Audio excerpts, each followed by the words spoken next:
Fanfics PL de AO3. Hey, amigos. Antes de empezar hay puntos que aclarar. No soy el autor de estas historias, todo el crédito para los grandes autores de AO3.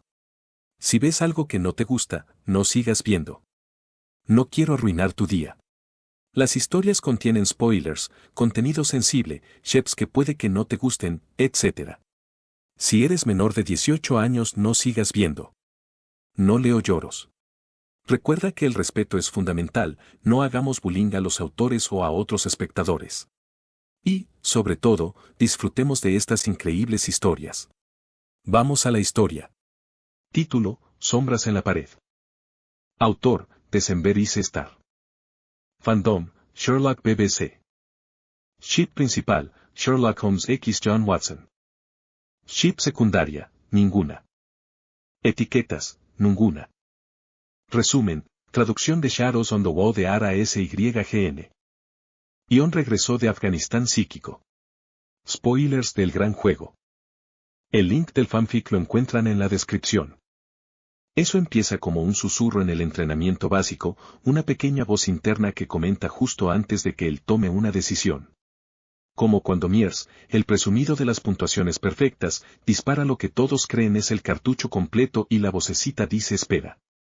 John es el único que no se pone de pie y, por lo tanto, la última bala, disparada cuando Miers gira su pistola como un vaquero del oeste, atraviesa la pierna de Hayes en lugar del pecho de John. En los interminables días después de Afganistán, cuando todo lo que puede hacer es pensar y cojear por ahí sobre una pierna en perfecto estado, John piensa que eso tuvo que empezar con su propio sentido de supervivencia. Autoconservación, esa era una característica que era parte de la selección natural, ¿que no? Una característica como esa es valiosa. Hablando en un sentido evolutivo, al menos. La voz emergió otra vez, y otra en el campamento de entrenamiento, pero en esos primeros meses, eso solo era 100% correcto cuando su vida estaba en peligro. Esto empezó a cambiar cuando inició el intenso periodo de estudio que lo llevaría a la cúspide de ser un médico. De nuevo, John racionaliza, tiene sentido. Eso es un instinto, una habilidad y el entrenamiento puede adaptar cualquiera de los dos, convertirlos y hacerlos útiles. Los doctores son entrenados para poner a sus pacientes primero, sobre cualquier cosa. Nuevamente, eso empieza con extremos, un susurro que lo hace pedir succión 3 cruciales segundos antes de que la máquina empiece a sonar con la advertencia de presión sanguínea baja, un empujoncito que atrae su ojo a la creciente mancha de rojo en una playera negra. Pero eso sigue sucediendo, la vocecita y después, en la verdadera guerra, el creciente sentimiento de déjà vu que burbujea desde su nuca cuando está al borde de una decisión crítica. De hecho, evadió la bala que hubiera dejado su pierna inútil, pero al final de su periodo de servicio, John estaba durmiendo alrededor de 3 horas al día, y eso en una buena noche. Como era inevitable, su concentración se vio erosionada y las líneas entre lo que era y lo que podía ser se difuminaron, emborronadas más allá del punto de distinción. Ion sabe, intelectualmente, que esquivó la bala a tiempo, no hay cicatriz debajo de sus dedos cuando el dolor fantasma punza bajo su piel y, maldita sea, es muy buen doctor. No recuerda haberse movido. Recuerda que se giró cuando Callahan dejó caer el casco, de perfil en el esencial segundo antes de que el francotirador apretara el gatillo. Recuerda cómo la bala quemó un camino a través de su carne y destrozó su hueso. Recuerda la fiebre, la malaria para la que no le dieron tabletas porque estaba vomitando cada hora y las voces susurrantes mientras los doctores lo dejaban a la voluntad de Dios y de la suerte. Recuerda la histeria de Harry, que ella y Clara no se divorcian porque Clara nunca dejaría a Harry con un hermano discapacitado y medio muerto, y que su primer hijo se llama Hamish John porque Harry era una imbécil, incluso sobria. Se odia a veces, cuando su teléfono de segunda mano se llena de mensajes de texto y correos de voz mientras Harry se destruye a sí misma, por haber tomado esa decisión. Piensa que ella lo odiaría, incluso si pudiera decirle, si pudiera explicarle que tenía que tomar esa opción porque si no muchas personas habrían muerto, morirán, a menos que John tome la decisión correcta de nuevo. Eso hace de su terapia una molestia, eso es seguro. No le puede explicar a ella, de una manera que tenga sentido, que él sí escogió que le dispararan. El único doctor caído con una bala en el hombro significó que el coronel ordenara su retirada y la unidad 93 fue la primera en pasar por el callejón lleno de trampas.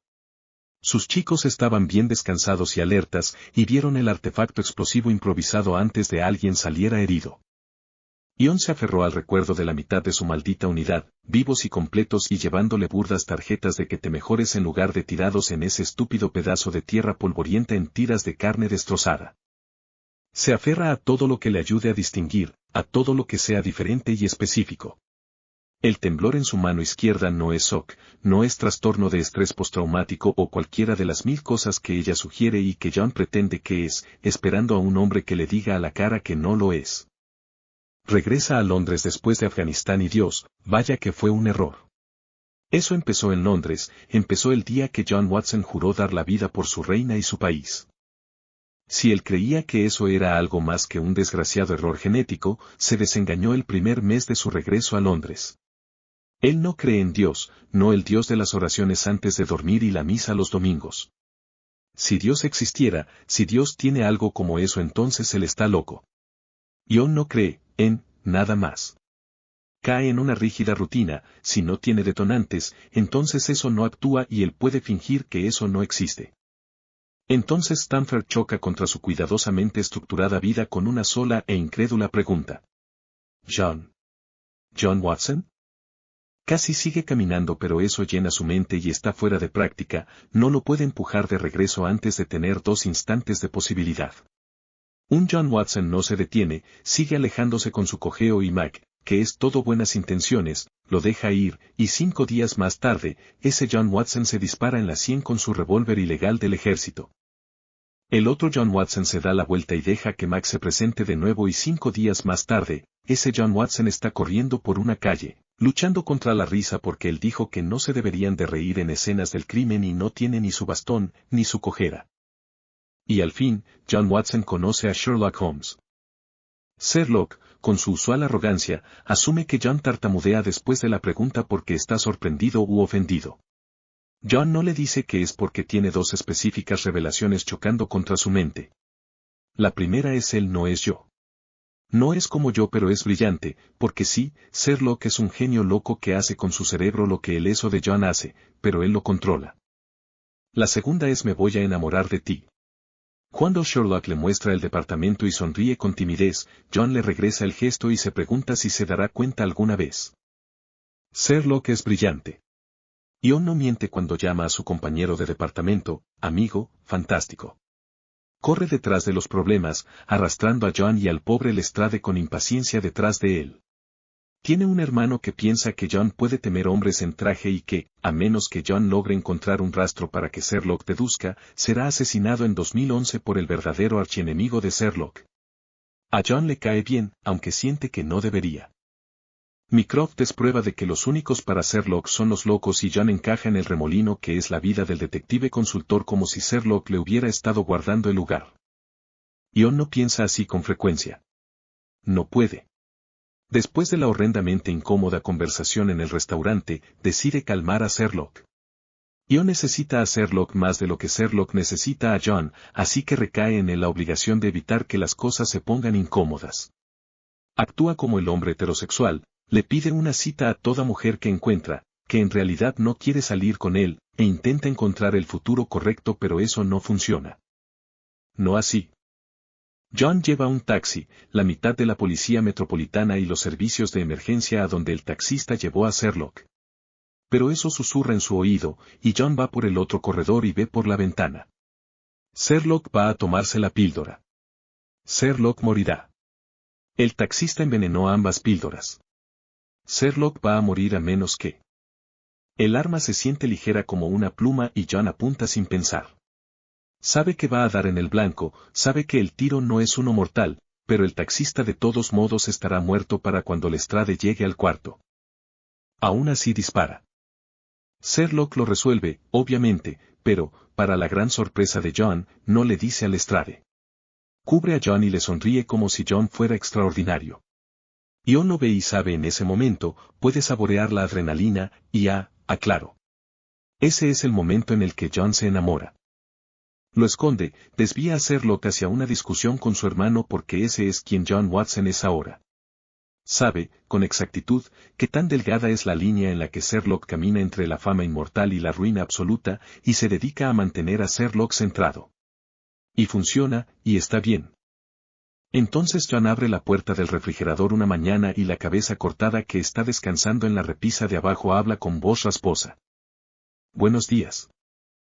John se le queda viendo y cierra la puerta, respirando con dificultad. Luego abre la puerta con más cautela. Muchas gracias, amigo, la cabeza dice con cierto alivio y John le grita a Sherlock por poner una cabeza en el refrigerador. No puedo creerlo, dice John y puede ver cómo los ojos blancos y vacíos ven al cielo. Es un completo idiota, ¿qué no? Tose la cabeza. Estoy olvidando mis modales, vaya que sí. Soy Johansson, de Scunthorpe. Un placer conocerte, amigo. Igualmente, responde John suavemente. Cierra la puerta y va a pelearse con Sherlock. Después, ignorando los borrosos vistazos de posibilidad, se va con Sarah. Le cae bien Sarah, y en ese preciso instante, Sarah le cae mucho mejor que Sherlock. John siente una imperiosa necesidad de rodearse con gente normal. Así que, obviamente, en su única noche libre, un lunático decide hacer explotar su departamento. Ion regresa corriendo y entra en la 10ª ronda de la Guerra Fría de los hermanos Holmes. Se tropieza un poco, en su mayoría porque puede oír una voz apagada viniendo desde el refrigerador y no necesita voltear a ver a ninguno de los dos para saber que ellos no oyen nada. Está bastante agitado, siempre un error cuando estás en el mismo cuarto que un Holmes, ya ni hablar de dos. De pronto está aterrorizado de nuevo, esta vez verán algo, él hará algo para que lo sepan. Es aún peor por la presencia de Mycroft. Mycroft muy rara vez va al departamento en persona, usualmente envía su coche y le da a John tiempo para prepararse, tiempo para sortear las docenas de posibilidades y quedarse con la que deja a Mycroft más satisfecho y engreídamente seguro de que John es solo otra persona normal y aburrida. Ion aún no tiene miedo de Mycroft, pero ahora, con los vistazos de lo que Mycroft es capaz de hacer bailando detrás de sus pupilas, tiene miedo de lo que Mycroft puede hacer. Es un alivio cuando Mycroft se cansa de discutir con Sherlock y se va. El sonido del teléfono de Sherlock un minuto después es una dudosa bendición, pero Lestrade significa la estación, lo que significa gente. Si Sherlock en verdad está irritado, hará énfasis en ignorar a John. Si John es sensato, para entonces ya tendrá la máscara de John Watson, secuaz aburrido firmemente en su lugar. Sherlock sale del cuarto y John duda. La cabeza, aún se está quejando de la maldita oscuridad y su voz suena como cualquier otro viejo del hospital. Ion se detiene. Entonces se apresura al refrigerador y vacila antes de sacar una de sus lámparas de pila de emergencias de debajo del fregadero. Antes de que logre convencerse de que es una locura, abre la puerta del refrigerador y la pone en la repisa sobre la cabeza, Después cierra la puerta rápidamente y se aleja de la cocina. Gracias, amigo. Eres un santo. La voz de lo sigue mientras sale para encontrar a Sherlock afuera. Ion agradece que Sherlock esté enfurruñado para cuando lo alcanza. Eso significa que el camino se pasa en silencio y puede pensar. Inevitablemente, sus pensamientos giran alrededor de Ion sabe, desde hace semanas, que Mali va a ser una exitosa investigadora científica que gana el premio Nobel por microbiología avanzada. Sabía que Lestrade iba a arreglar las cosas con su esposa y había saboteado el celular de Sherlock el viernes anterior para que Lestrade pudiera tener esa importante cena con su esposa y conocer a Rafael que los va a hacer a los dos tan felices. Le recuerda a Sally hacerse el Papanicolau, mencionando a un paciente que se salvó por haber detectado el cáncer a tiempo y va a dejar que lo invite a cenar una vez que el peligro del cáncer sea evadido. Ion honestamente pensaba que había tocado fondo en lo concerniente a extraños poderes psíquicos.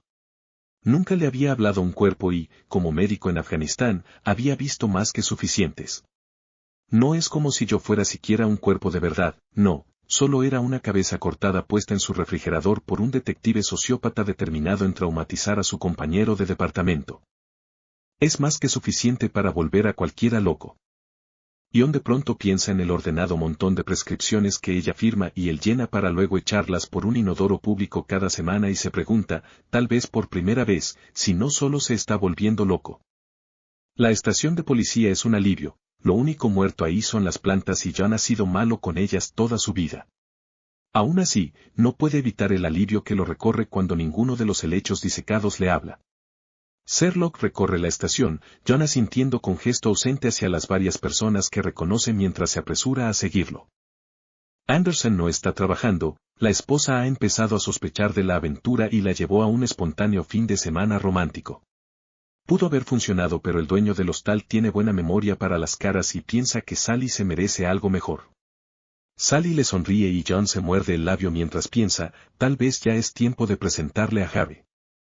Entonces Lestrade, se ve mucho mejor, Rafael está a punto de aceptar mudarse con ellos, le da a Sherlock un paquete y el corazón de John se detiene. Logra, de alguna forma, engañar a Sherlock para que crea que es vergüenza.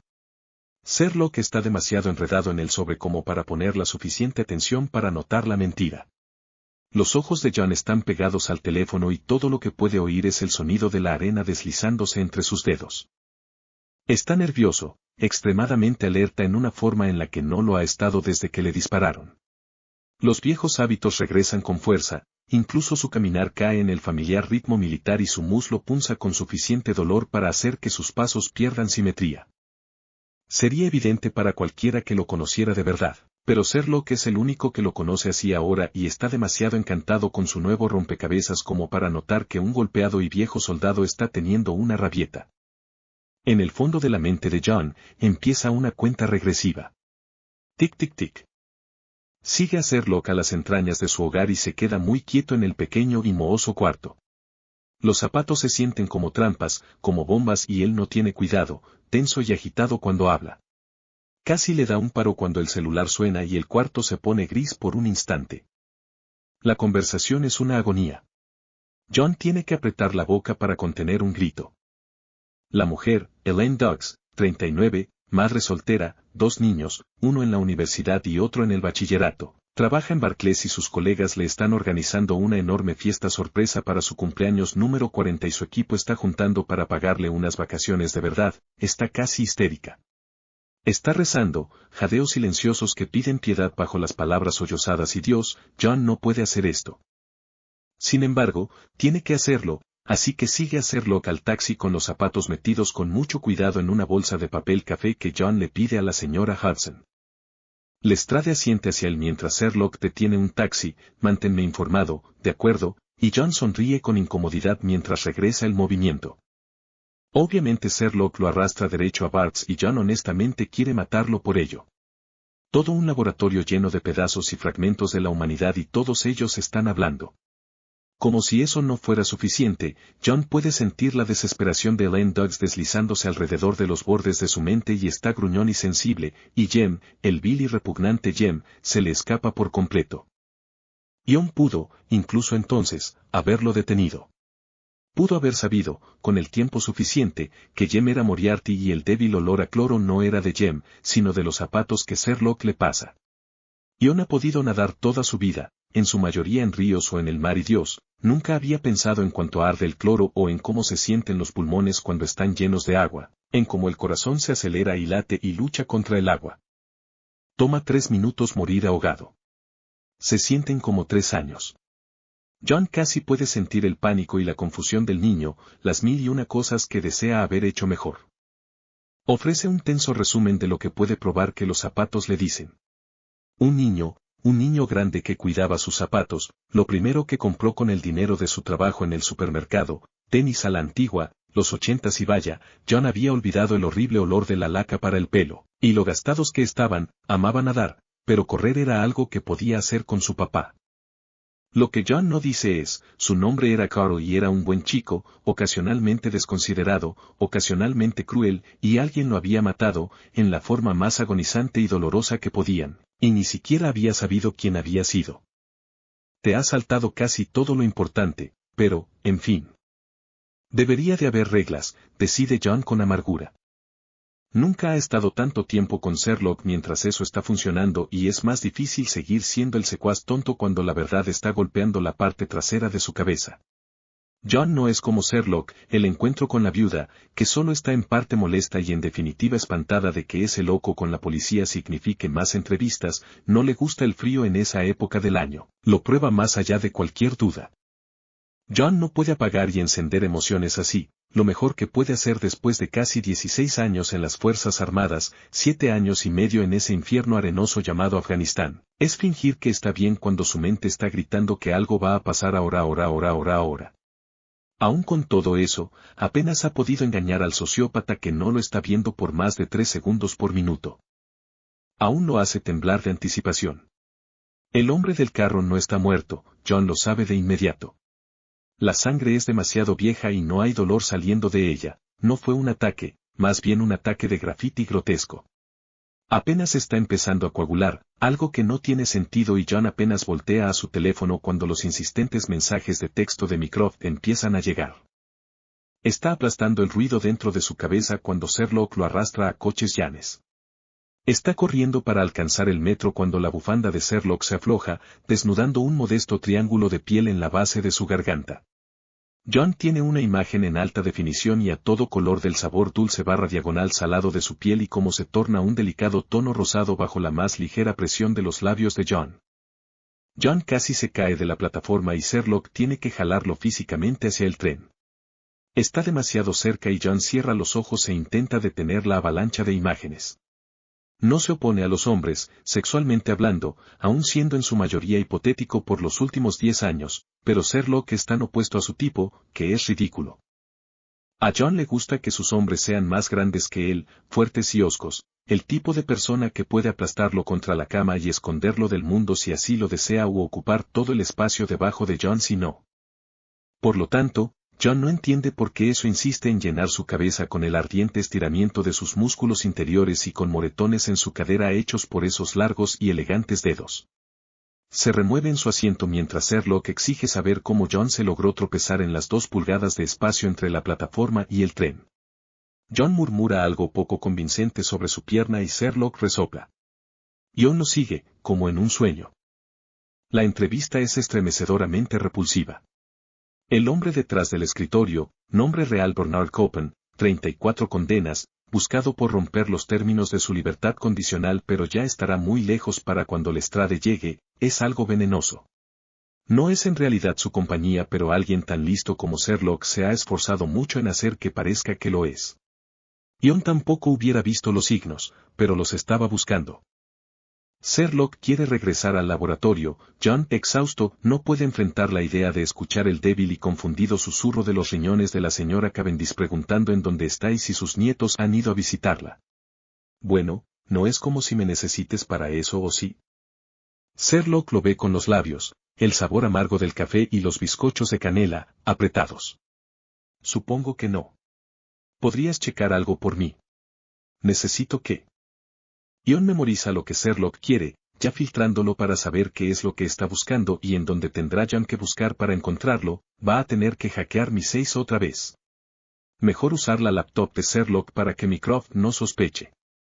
Toma un camión a casa y siente un vicioso jalón cuando pasa un pequeño camellón. Hay unos hombres parados ahí, uno con su celular apretado contra el oído pero nada sospechoso que John pueda ver. John sube las escaleras acompañado por el sonido de Joe cantando desde el refrigerador. Su pierna se está quejando, el dolor se siente mal, los músculos en nódulos erróneos y John se detiene, jadeando, a medio camino de las escaleras con la voz nasal de Joe bajando y la sangre se le enfría en comprensión. No es la vieja herida, no es un recuerdo perdido, no es un recuerdo del todo. Es una herida que va a pasar. Para cuando Sherlock finalmente llama, John está muy seguro de que se volvió loco. Está acurrucado en el sillón, las manos escondidas en las mangas de su chamarra y los brazos enrollados alrededor de sus piernas. No puede tocar nada, no se atreve. En la cocina, la taza que Sherlock tenía en la mesa de su cuarto mientras se masturbaba diciendo el nombre de John está rota en el piso. En el pasillo, el bastón de John está tirado en donde Sherlock y la señora Hudson nunca lo verán, pero Anderson se tropezará en la siguiente redada de drogas, en la que llamará a John anónimo desde la cocina mientras John escribe en su laptop sentado en su silla. Ya ni siquiera puede usar su laptop y hay una pequeña parte de John que se aferra a la negación incluso en ese momento que está orgulloso de haber obtenido la información que Sherlock necesitaba y enviársela antes de dejar de poder leer lo que estaba en la pantalla. En la primera página de su blog hay un comentario de Harry dando la fecha de su funeral. La primera plana de los periódicos varían entre explosión inexplicable / víctimas de bomba identificadas / policía confirma a consultor entre los muertos. La televisión sigue pasando ese maldito show de cambio de imagen y esa estúpida Connie Prince sigue deteniéndose a medio clip para verlo y decirle que no vas a hacer nada para resolverlo, querido. El tono de llamada de Sherlock hace que John brinque y tiene su arma afuera, apuntada hacia la mesa. La canción de Joe se interrumpe y empieza a quejarse del alboroto. Ven en este instante, exige Sherlock. Lo tengo. ¿Qué? John suspira. Está bien. ¿En dónde estás? Deja que Sherlock le dé la dirección y no le sorprende que Sherlock esté esperándolos a él y a Lestrade en una escena del crimen a la que no debería de tener acceso. Lo que sí le sorprende es que las visiones y la mareante sensación de ver cómo cada acción desencadena una serie de eventos simplemente desaparecen tan pronto como oye la voz de Sherlock. Eso desaparece, ni siquiera quedan vistazos de Sherlock desnudo y en lugar de sentirse aliviado, el pulso de John se acelera. Se queda tan cerca como puede justificar y ve a Sherlock explicarle el caso a Lestrade. John se mantiene en el trasfondo, sus pensamientos erráticos. Hay algo más ahí, algo que John no se atreve a tocar porque hay pavor subiendo por su garganta e incluso inclinarse a ver la mancha de sangre demasiado perfecta hace que su piel se estremezca como si estuviera frente a una fogata. Deja que Sherlock tenga su momento de gloria y se están yendo cuando Sherlock dice: Estoy lanzado. El cerebro de John se queda en blanco, hay un olor a cloro y moho, y una aguda risita maniática y Sherlock, todo líneas limpias, mientras el aire se tiñe de naranja / rojo y la explosión se acerca a él. John. John. Sherlock suena molesto, pero con la entonación que John sabe identificar como auténtica preocupación. Estoy bien, miente John. Ve cómo las cejas de Sherlock se levantan y busca desesperado una explicación que satisfaga a Sherlock lo suficiente para distraerlo hasta su misterioso oponente prepara la siguiente etapa del juego. Como por intervención divina, su estómago gruñe. ¿Cuándo fue la última vez que comiste? Exige Sherlock, su expresión ya relajándose en irritación ahora que cree saber cuál es el problema. John se encoge de hombros. ¿Cabeza en el refrigerador recuerdas? No me iba a arriesgar con las rebanadas de jamón. Sherlock se ve molesto, lo que John inmediatamente traduce a culpable. John se aprieta el puente de la nariz con los dedos. ¿Qué le pasó al jamón, Sherlock? Necesitaba tejido humanoide y los cerdos son un sustituto aceptable. Sherlock continúa con las similitudes genéticas entre los puercos y los humanos todo el camino hasta el café grasiento más cercano y se cierne sobre John hasta que éste ordena la cantidad de comida suficiente que Sherlock considere una comida apropiada. La comida ayuda y John se relaja un poco. El flujo de información se ha detenido y se siente más tranquilo ahora que no está a medio desmayar por el hambre. No es estúpido y ha lidiado con eso por años. ¿Es él? ¿Moriarty? John pregunta y siente el calor de la explosión cuando Sherlock le dedica una sonrisa entre encantada y tímida. La comida en su estómago se siente como piedras y John traga el sabor de su propia sangre en la boca. El teléfono suena y oh Dios mío, no. Connie Prince sonríe desde la pequeña pantalla y John hace un ligero comentario sobre su continua, permanente, falta de trabajo y los hábitos de la señora Hudson al ver televisión, pero la señora Hudson nunca ve a Connie Prince, piensa que es una insulsa vieja perra pero está a salvo. Sherlock no preguntará si piensa que la evidencia presentada es plausible y se gira para ver el aparato. La voz de Connie sisea entre la estática, Canal 15, querido. Me están mostrando en la BBC otra vez. John se remueve y sonríe débilmente a la chica, Anne, detrás del mostrador mientras toma el control, bajando la mirada para no ver el rostro de Connie hasta que se muestra el clip con Tira, una chica adorable. ¿Se va a casar pronto, sabes? Todo gracias a mí, y la voz del presentador la apaga. La voz de Connie, la que le habla a John sobre la estática y la música de fondo, desaparece. El teléfono suena un segundo después y John traga saliva. Lucha contra el control del volumen y le baja. La expresión de Sherlock no cambia cuando el nuevo títere empieza a hablar. Luego agacha la cabeza y de pronto, John necesita estar más cerca. Hay reflejos, recuerdos delgados, color sepia, que inundan las paredes baratas de plástico. Una mujer en una silla de ruedas, una de esas antiguas de acero, probablemente tiene alrededor de 80 años. No es la que llama, Ruth Elizabeth Darlington, 72, viuda. Vive sola, aunque su hijo ha intentado convencerla de que se mude con él desde que fue declarada legalmente ciega. Ella no quiere ser una carga, no se va a quedar en donde los recuerdos de su George están por doquier. Morirá en menos de un día, pero es alguien más. Alguien más importante. La mujer anciana que puede ver tiene ojos blancos y dedos largos y nerviosos. Hay un niño, borroso y fuera de foco, lo suficientemente alto como para que su cabeza esté a nivel de su regazo. Le está ofreciendo un puñado de flores y la anciana acepta cada una, pasando los dedos por ella, sonriendo con orgullo. John se sienta del otro lado de Sherlock, las visiones, memorias, cambiando a su alrededor. La señora se desvanece de nuevo, dejando detrás la silla vacía mientras el niño se gira a encarar a John. Tiene rizos desordenados, ojos claros y desconfiados, y a John se le acaba el aire por un momento. Entonces el niño cambia y se transforma, convirtiéndose en el real y presente Sherlock y John piensa no es mami, de eso John está seguro. La mujer era demasiado vieja, demasiado frágil. Sherlock no puede haber tenido más de 5 años. ¿Una abuela? ¿Bisabuela tal vez? ¿Por qué haces esto? Sherlock exige y John lo voltea a ver. La expresión de Sherlock está vacía pero su quijada está tensa. John puede oír la voz de la mujer, Ruth, suave y jadeante y empezando a romperse bajo la presión mientras repite las palabras de Moriarty. Él está ahí con ella, en su departamento, sentado enfrente de ella. Se irá después de ese mensaje, pero no puede resistirse a estar tan cerca, a oír la voz de Sherlock sin la distorsión del teléfono. Sherlock mantiene contacto visual mientras Ruth reconstruye la oración con trabajo, la risita aguda de Moriarty y la tranquila respiración del francotirador la están distrayendo. Entonces, cuando al fin termina, ella suelta uno que es puro terror y Sherlock aleja la mirada.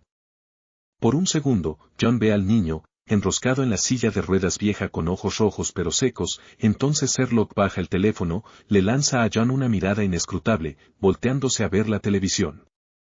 John quiere decir que lo siente, quiere ofrecerle a Sherlock un hombro y un oído presto para las memorias de su infancia con su bisabuela, francesa, la llamaban Gran Merepe porque Mycroft tenía un ceseo. Pronunciaba mal la V y Sherlock neciamente se negaba a creer que su hermano mayor se había equivocado.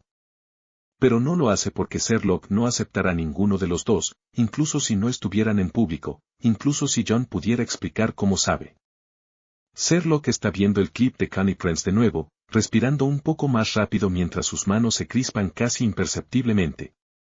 John aleja la mirada, sintiendo que está estorbando de solo estar ahí y saca su celular para llamar al Lestrade.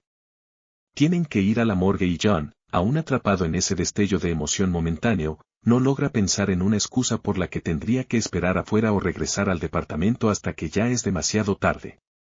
Hay docenas de cuerpos en las planchas de la morgue. Cassie, que solo quiere a su mamá y está prometiendo que no volverá a drogarse, verdadero, /Sas que ahorró 10 libras en ese casco gastado y ahora se arrepiente con amargura /Marge que espera su funeral y la oportunidad de seguir adelante con la misma estoica tranquilidad con la que esperó, que el cáncer se la llevara. ¿Estás bien? Lestrade pregunta mientras Sherlock ojea los reportes de autopsia. Estoy bien, miente John. Lestrade suspira, poco convencido, pero tiene más cosas en la cabeza que una reliquia dañada de la guerra. Rafael va a aceptar mudarse con ellos mañana en la noche. Su esposa, Beth, va a hacer una reservación en ese restaurante caro de Holborn. Lestrade estará ordenando sus postres cuando la llamada sobre la explosión haga sonar su celular. John cierra los ojos, dejando que el exceso de información desaparezca. Aún puede oír las voces, pero se han apagado como sonido de fondo. Sherlock lo está observando cuando vuelve a abrir los ojos. Por un segundo, John piensa que Sherlock le va a preguntar algo, pero el empleado se acerca a decirles que el cuerpo de la señora Prince está listo. John se prepara y, seguro como el amanecer, Connie empieza a hablar casi antes de que él entre al cuarto. Yo no sé por qué no pudieron al menos maquillarme. Me veo tan pálida y simplemente no está bien. Nunca debí de haber confiado en Mark con nada, sigue hablando, pero John apenas escucha lo que está diciendo. Apenas me podía poner de pie, espasmos musculares. Una enorme dificultad para hablar. Pensé que George, nuestro productor de sonido, iba a tener un ataque.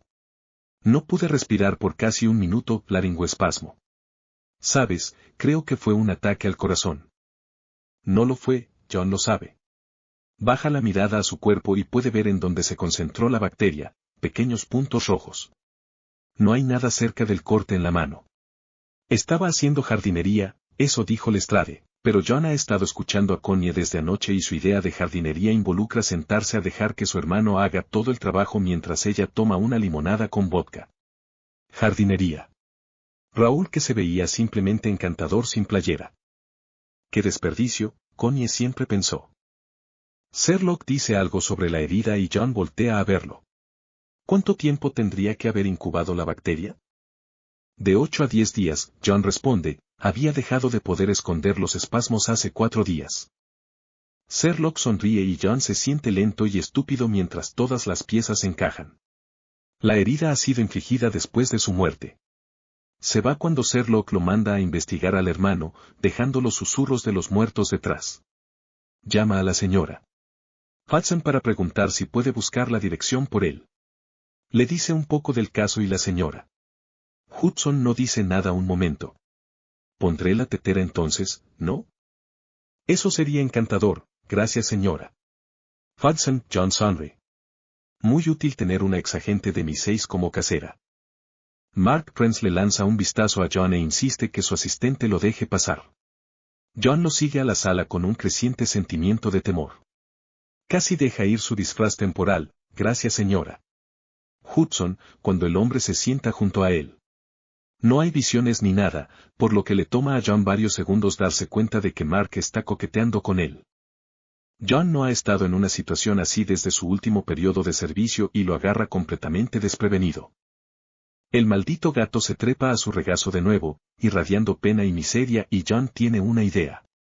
Es una idea bastante buena, pero por supuesto que Sherlock Holmes ya la había rechazado incluso antes de que empezara a hablar en la morgue.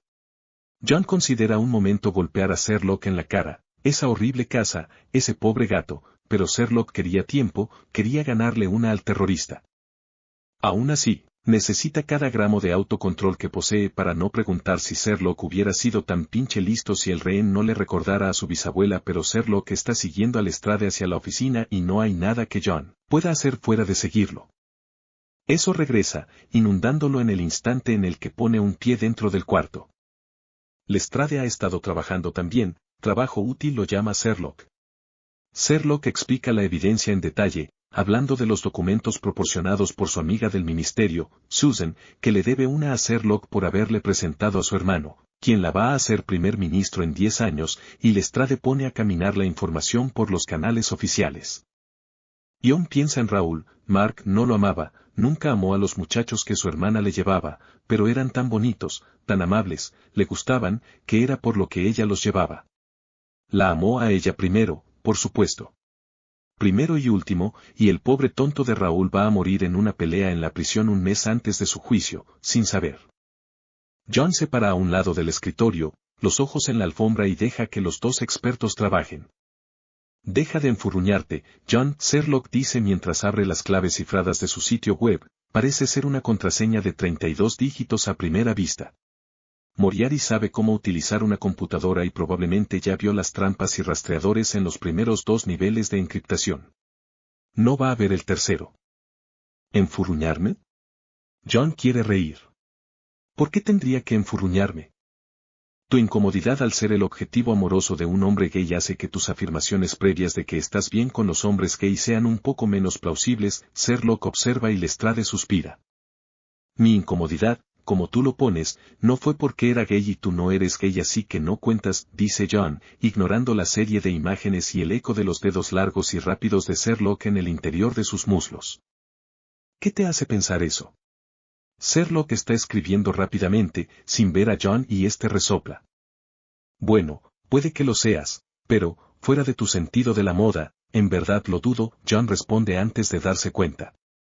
Lestrade esconde su sonrisa con una mueca hacia sus archivos. Sherlock levanta la mirada hacia John, los dedos suspendidos sobre el teclado y los ojos entornados por un segundo. Entonces su sitio se termina de cargar y regresa su atención a poner la respuesta. El teléfono suena inmediatamente y Lestrade, junto con John, lo ven ponerlo sobre su oído. Ruth pide ayuda y Sherlock se relaja, no estaba seguro de que Moriarty la dejaría vivir. Habría cazado al hombre por cada continente si no lo hubiera hecho. Ion no puede, Ruth suena exhausta, desesperada y va a hacer algo. Sherlock pide la dirección y no está escuchando, no está poniendo atención. John siente como el corazón se le hunde, incluso ahora, no está sola. El francotirador está a una cuadra de distancia, pero el hombre que la ha estado vigilando sigue en el cuarto. Ruth lo odia más de lo que odia al borracho que mató a su George y piensa que valdría la pena. Ion no oye lo que dice, solo la nota de pánico en la voz de Sherlock cuando le dice que se detenga, que se calle, que no le diga nada. Sabe que en el barato, destartalado departamento, el hombre está luchando por abrir el seguro de la puerta. Es demasiado tarde. Sherlock se queda muy quieto, los ojos muy abiertos y habla una vez más. Luego aleja el celular de su oído. Ion se empuja de la pared, ignorando los últimos y viciosamente satisfechos pensamientos de Ruth. ¿Qué pasó? Sherlock baja el teléfono y no mira a ninguno de los dos. Lestrade maldice y John pone una mano en el respaldo de la silla de Sherlock. Puede suponer, sentir, el eco del aplastante dolor que ya está siendo reprimido sin piedad y le aterroriza ver cómo la fría máscara de Sherlock desciende de nuevo. Es aterrorizante porque ahora John entiende. Sherlock no es un sociópata, John ha conocido sociópatas antes y no son nada parecidos a Sherlock. Hay algo más horroroso y John entiende de golpe por qué Mycroft está tan preocupado por su hermano. Sherlock no es un sociópata, pero es tan listo, tan apasionado sobre su trabajo que está intentando convertirse a sí mismo en un sociópata con pura fuerza de voluntad. Ion se muerde el labio y asume la responsabilidad de regresar a Sherlock a la calle Baker y fuera de las manos de Lestrade. Su mente trabaja rápidamente en el trayecto. ¿Va a arreglar esto? No es pregunta. Sherlock es un estudiante tan malditamente destacado que, si decide ser un sociópata de verdad, no hay forma de saber lo que pasará y a John le queda tan poco tiempo. El reloj sigue sonando, pero el tiempo se le está acabando.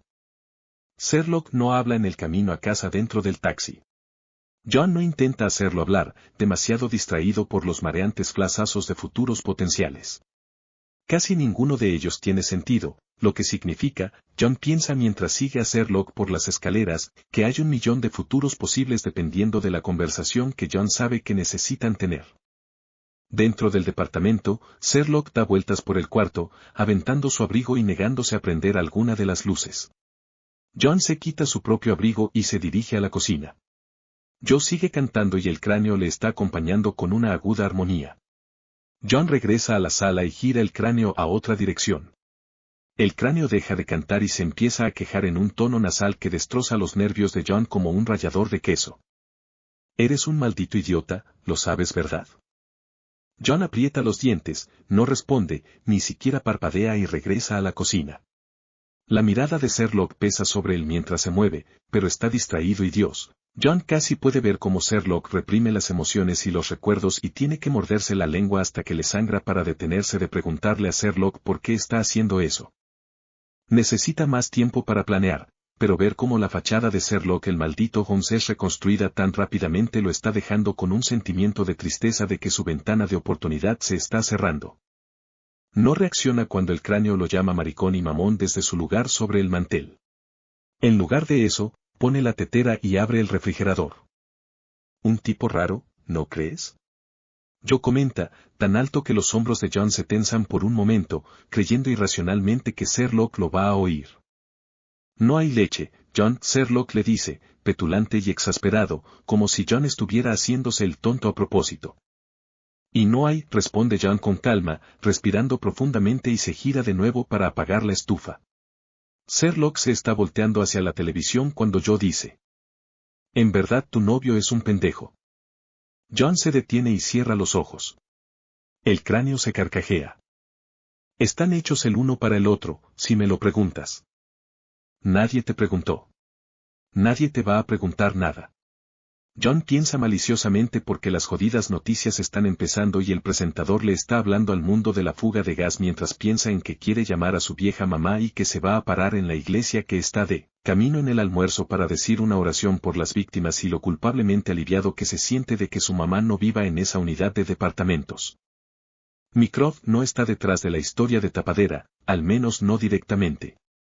John puede ver cómo Mycroft fruncirá el ceño cuando el reporte finalmente cruce su escritorio. Acaba de regresar del hospital y esta prueba de que su cuidadosamente planteada red para detectar amenazas a su hermano falló lo harán enfurecer. El responsable será encontrado en los ríos Támesis, Co, Ingrebourne y Brent, el cuerpo nunca será identificado. Los reportes del noticiero son vagos, y hay un experto hablando fluidamente sobre la falta de mantenimiento que sufren los gasoductos de Londres y de cómo Boris Johnson debería de poner comisiones a revisar todo. John se sienta, viendo la televisión, pero aún así hiperalerta de la casi felina impaciencia de Sherlock.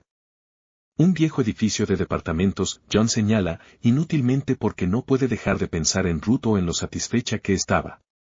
Le sorprende un poco que siga siendo capaz de sentir ira, lenta y burbujeante. Moriarty va a pagar por esto, y pagar, y pagar y pagar. Ruth había sido una anciana, pero el departamento de abajo era el hogar de una familia y en algún lugar de Londres. Están llamando a Rashid Emran de su patético escritorio para informarle que su esposa desde hace 15 años y 3 de sus 5 hijos estaban en el departamento cuando la fuga de gas ocurrió. Nunca se va a poder recuperar del todo y, después de que su hija mayor se case en diciembre, se dejará ir una noche para no despertar jamás. Obviamente perdí esa ronda, Sherlock dice malhumorado, apuñalando el control remoto con el dedo. Aunque técnicamente, sí resolví el caso. El sonido de la televisión se apaga y John se voltea a ver a Sherlock que tiene la mirada perdida. Es fascinante, como ver un accidente en la carretera, ver a Sherlock separar y aplastar la muerte de Ruth. Mató a una anciana porque empezó a describirlo, continúa Sherlock pensativamente. John ve cómo los ojos se le iluminan con la luz del entendimiento y el estómago se le revuelve. Se voltea completamente hacia Sherlock, ve cómo las sombras tiemblan y se oscurecen a su alrededor. Solo por una vez, se puso en la línea de ataque. ¿Qué quieres decir?, pregunta John. Sí, claro que Moriarty estaba en el departamento de Ruth, aún puede recordar las asqueadas imágenes de Ruth, cómo se reía y sus zapatos rechinaban cuando brincaba sobre sus talones en emoción. Bueno, usualmente él se debe de mantener arriba de todo, dice Sherlock, hablando con más rapidez y confianza mientras las conexiones se forman y su cerebro, esa brillante máquina que corre como un motor Rolls-Royce, se pone en marcha. Organiza estas cosas, pero nunca nadie tiene contacto directo. ¿Como el asesinato de Connie Prince?, pregunta John mientras su mente lo dirige al brillo furtivo en los ojos de Raúl. Raúl que amaba, no con inteligencia, pero demasiado bien y que creció con historias de su tío abuelo que entró al campo de concentración de Chirmec con una foto de su amante cosida en el interior de su abrigo. Raúl solo había visto el monstruo en Cogne y la había matado, pero era un asistente personal, no un agente del SAS. Asesinato con Botox no era algo que pudiera ocurrírsele a él. ¿Él arregló eso? John siente un escalofrío recorrerle la espalda y siente algo parecido a una enorme telaraña, orgánica y sucia y en todos lados. Puede ver su forma y Sherlock está distraído, concentrado en la evidencia y el esfuerzo de separar sus respuestas emocionales ante Ruth y Rashid y Marta y Mary. John puede dejarse ir, darle vueltas un poco porque Sherlock ya lo resolvió. Entonces, ¿la gente va a pedirle que planee sus crímenes, como unas vacaciones? Novedoso, Sherlock suspira y por un segundo, apenas un segundo, John quiere vomitar. Hay algo tan cautivado en el comentario y Sherlock está sonriendo, no con la boca, esa sonrisa es para los testigos y los oficiales de policía que no lo conocen. La boca de Sherlock miente como una llama parpadea en una brisa. Sus ojos están sonriendo, brillantes y vivos, y está a medio camino de enamorarse de este Moriarty. John se paraliza por un par de segundos, regresando su atención a la televisión para esconder el escozor en sus ojos y su rostro del sociópata casi perfecto que está dentro de su amigo. El hombre que John ama porque nunca ha aprendido a dejar de amar una vez que cae, solo sabe cómo seguir luchando con el hoyo sangrante que solía ser su corazón escondido bajo un uniforme caqui o una bata blanca, dentro de su piel. Están mostrando el arresto de Raúl y John ve cómo corre hacia el coche, como si pudiera estar a salvo si encuentra el lugar adecuado para esconderse, no va a vivir más allá del arraigo. Moriarty va a estar sumamente enfundado y Joe Downs, el compañero de celda homofóbico, tardará toda la noche en morir, orinándose y rogando por una piedad que no llegará. La última imagen que John recibe de Raúl es su rostro, tan joven, y tan estúpido, y John puede saborear, pesada y aglomerándose en su garganta, la sangre que llenará sus pulmones y lo ahogará y... Dios, Jesús, no. Tiene que haber algo, alguna pista, algo que John le pueda dar al Lestrade. Raúl de Santos no tiene que morir. El futuro puede cambiar. John tiene que creer eso. Detrás de él, Sherlock dice algo. Su rostro se establece en una expresión más familiar de exasperación y John se aclara la garganta, tosiendo hasta que el sabor de la sangre desaparece mientras ve a Mark Prince ver por la ventana del coche negro. Conoce el número, no es estúpido, no es ciego y en algún lugar de Londres. En una oficina vacía un teléfono que ni siquiera Mycroft sabe que existe está sonando y el nuevo mensaje del buzón de voz de Moriarty saluda a Mark con su nombre. La ira de John es explosiva y la contiene. Sherlock no le debe a John nada, John no debería de estar enojado de que Sherlock no ve, nunca, que John está enamorado de él, que John lo ama tanto que Sherlock nunca tiene que regresar el sentimiento. No debería de estar enojado, pero lo está. John mantiene sus ojos en la pantalla y obliga a su voz a mantenerse firme. Sherlock aún no está viendo, no a él, y John ha hecho antes y ha sobrevivido. Su papá pasaba cada momento que no estaba borracho explicando por qué no era un alcohólico. Su mamá intentó hacerlos una familia funcional por pura fuerza de voluntad y nunca admitió que había un problema. Harry, con su vida nocturna brillando desde su alma rota, que quiere un hermano cuando está desesperada o sobria o sola o todas las anteriores pero que pretende que no existe cuando está feliz. Pregunta sobre Carl Powers porque Carl es importante. No ve cómo, todavía no, pero aun cuando eso no es claro, John ha aprendido a notar el peso de la información importante, con sus distorsiones y ecos alrededor de la idea de Carl Powers sofocándose con agua clorada y el ruido de la alberca mientras el salvavidas gritaba pidiendo una ambulancia. Su nombre era Katy. Se culpó a sí misma hasta que murió salvando a un niño de un conductor borracho. Hay una placa con su nombre en la iglesia cerca de su casa, limpia y bien pulida entre el graffiti y nada de eso es relevante. Si John fuera Sherlock, tal vez todo ese parloteo mental sería útil. Sabría quién es Moriarty, por qué murió Carl y habría detenido esto. John sigue viendo mientras la televisión muestra los departamentos de nuevo y hay figuras, gente apretada contra la cinta de la policía que limita la zona. John pregunta sobre los compañeros y aún ahí, está enojado, los puños cerrados y los ojos sin ver. Sherlock responde con flojera, incapaz de no ser el centro de atención, pero igualmente sin poder fingir un interés genuino en algo más aparte de sus malditos y preciados casos. Tal vez el asesino era mayor que Carl, no es correcto, es al revés, Sherlock va a... Se me ocurrió. ¿No ver el punto del todo? John espera un segundo, dos, pero Sherlock sigue viendo a la distancia, sonriendo. ¿O no? Sherlock no va a hacerle esto. John está habituado a ser la pared de rebote para todo desde la última falla en la dieta de Mycroft. Solo había tomado un chocolate caliente el viernes porque no había comido nada más. Hasta las deducciones vagamente interesadas de Sherlock sobre hombres guapos, y eso ya duele lo suficiente, piensa John porque será muchas cosas, pero siempre es honesto consigo mismo. John sabe más de Sherlock de lo que los demás se dan cuenta, simplemente por el hecho de estar ahí. Duele más que cualquiera de las balas, arde como el agudo dolor fantasma que promete que el futuro cercano de John no va a ser aburrido, o que va a llegar a tener un futuro lejano. Darse cuenta de que Sherlock no va a hablarle de Moriarty. Moriarty que es diferente, Moriarty que es especial y Jesús, John está celoso. El cráneo se está carcajeando como una vieja que fuma 3 cajetillas al día y yo está llamando a Sherlock desde el refrigerador un completo imbécil. El orgullo lucha con la necesidad de saber y John pregunta por qué esto es importante y si espera a que Sherlock se dé cuenta de que John se siente excluido, seguirá esperando hasta el fin de los tiempos. Entonces, ¿por qué lo hace? Jugar este juego contigo. ¿Crees que quiere ser atrapado? Creo que quiere distraerse, responde Sherlock en un tono que John nunca le había oído antes, áspero y deseoso y John no puede hacer esto. No puede seguir amando a Sherlock mientras éste se destruye a sí mismo, otra vez. La última vez fueron las drogas, salvado por Mycroft, que sí puede entrar en pánico y cometer errores humanos como gritarle a su estúpido, egoísta hermano menor que casi se murió, y Sherlock no sabe si lo odia más por haberlo salvado o porque lo que le grita a la mitad del hospital es completa y pura verdad. John se empuja, se aleja, porque si no pone algo sólido entre Sherlock y él, va a matar al puto bastardo. Espero que sean muy felices juntos. Porque esta es una línea que John tiene poner, ahora y tan claro como sea posible. Si Sherlock quiere a Moriarty, bueno, John es solo otro en una larga línea de idiotas e intentará detenerlos y probablemente fallará, pero Sherlock no puede, no debe, tener a Moriarty y a John.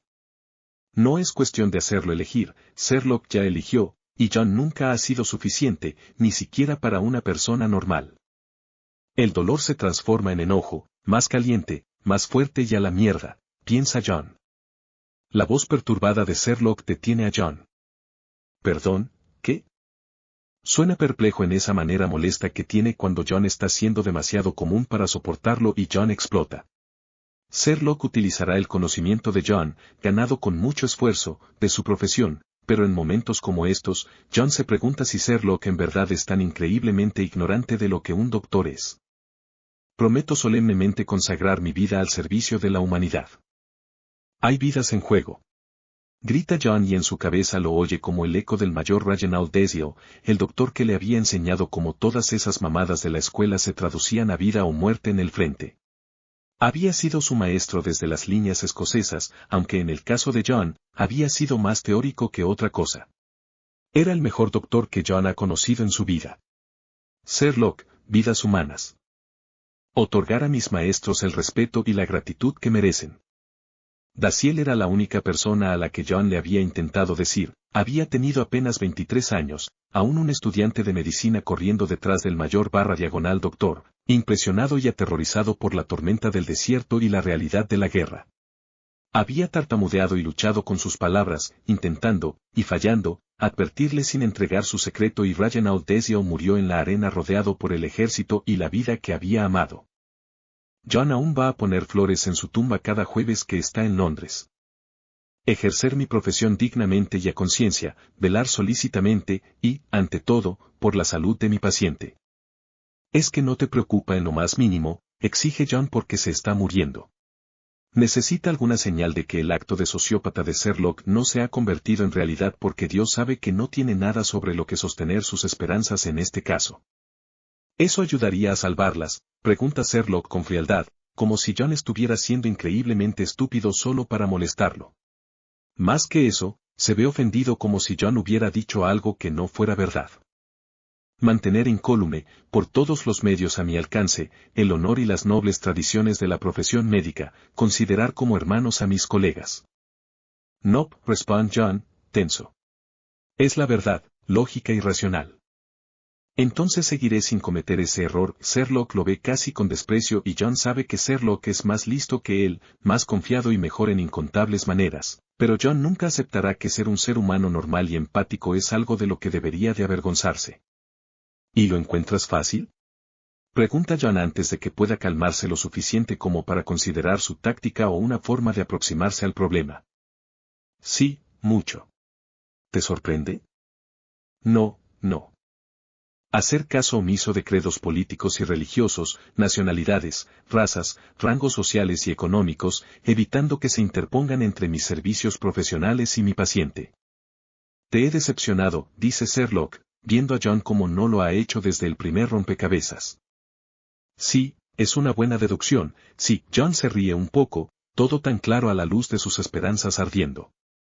No conviertas a la gente en héroes, John. Si existieran los héroes, yo no sería uno de ellos. Mantener sumo respeto por la vida humana, desde el momento mismo de la concepción, y no utilizar ni incluso por amenaza mis conocimientos médicos para contravenir las leyes de la humanidad. El pinche teléfono suena y Sherlock abandona la conversación a favor de una nueva fascinación, y John se queda ahí parado, viéndolo. Se pregunta, un pequeño pensamiento en el hueco en donde su corazón solía estar, si Sherlock siquiera lo notará cuando John ya no esté. Oh, estás ofendido conmigo, así que no me vas a ayudar. Sherlock suena divertido, condescendiente. No vas a conseguir mucho, preocupándote. Solemne y espontáneamente, bajo mi palabra de honor, prometo cumplir lo dicho. John reacciona lentamente, endereza los hombros y cruza pausadamente a la pila de periódicos. Sherlock creerá que fue su habilidad de manipular, pero John es un doctor antes de cualquier cosa y alguien, en algún lugar, necesita su ayuda si va a vivir para ver el día siguiente.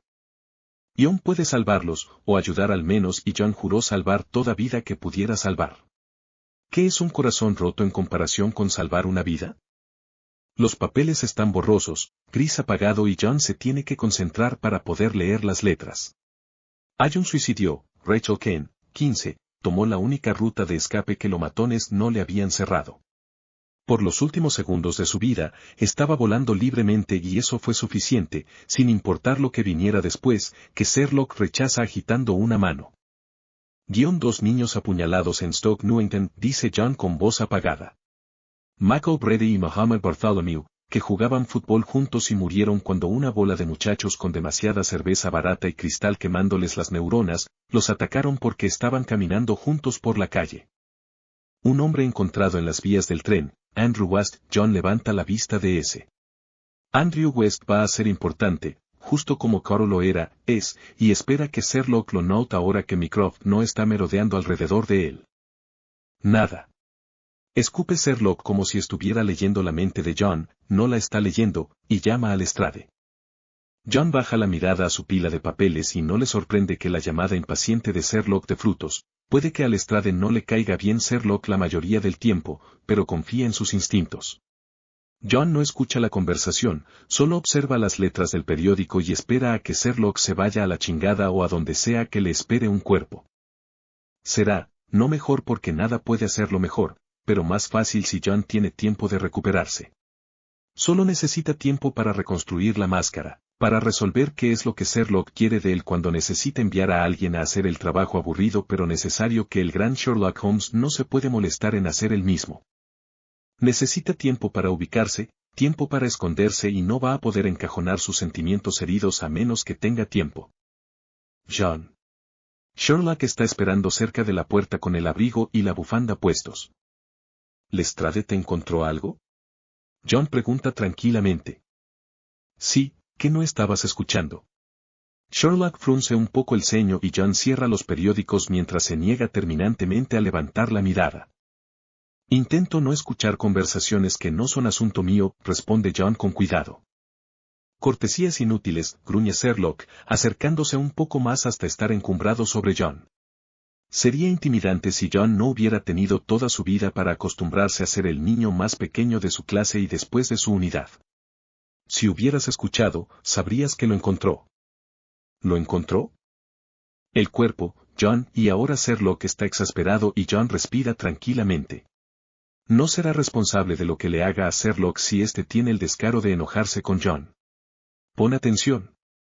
No quisiera que mi afecto por él afectara tu caso, John le espeta y Sherlock se hace hacia atrás como si John lo hubiera abofeteado. No esperes si es por mí. Sherlock lo está observando, las manos tensas y los ojos entornados como si John estuviera siendo molesto de nuevo. John no sabe qué es lo que Sherlock espera que diga, pero antes muerto a ser el primero en romper la tensión entre ellos. Baja la mirada a sus manos, las ve apretarse mientras el cráneo empieza a chiflar el tema de tiburón. Mal y fuera de tono. La policía encontró un cuerpo, repite Sherlock. Esto es lo que él quiere que resuelva. Moriarty. Aún no veo qué tiene que ver conmigo, John señala fríamente. John, dice Sherlock, su tono exasperado pero sus ojos están fijos en John de una manera que usualmente guarda para las escenas del crimen. Deja de ser infantil y agarra tu abrigo. John tiene que contener una completamente inapropiada risita. Sherlock no reconocería una línea de ligue si John se la tatuara en el dorso de la mano, lo que solo lo hace más gracioso. Sherlock pierde un poco de la tensión nerviosa y las comisuras de sus labios se levantan un poco. Apresúrate, John, o Lestrade tendrá que dejar que Anderson empiece a trabajar en la escena y destruirá toda mi evidencia.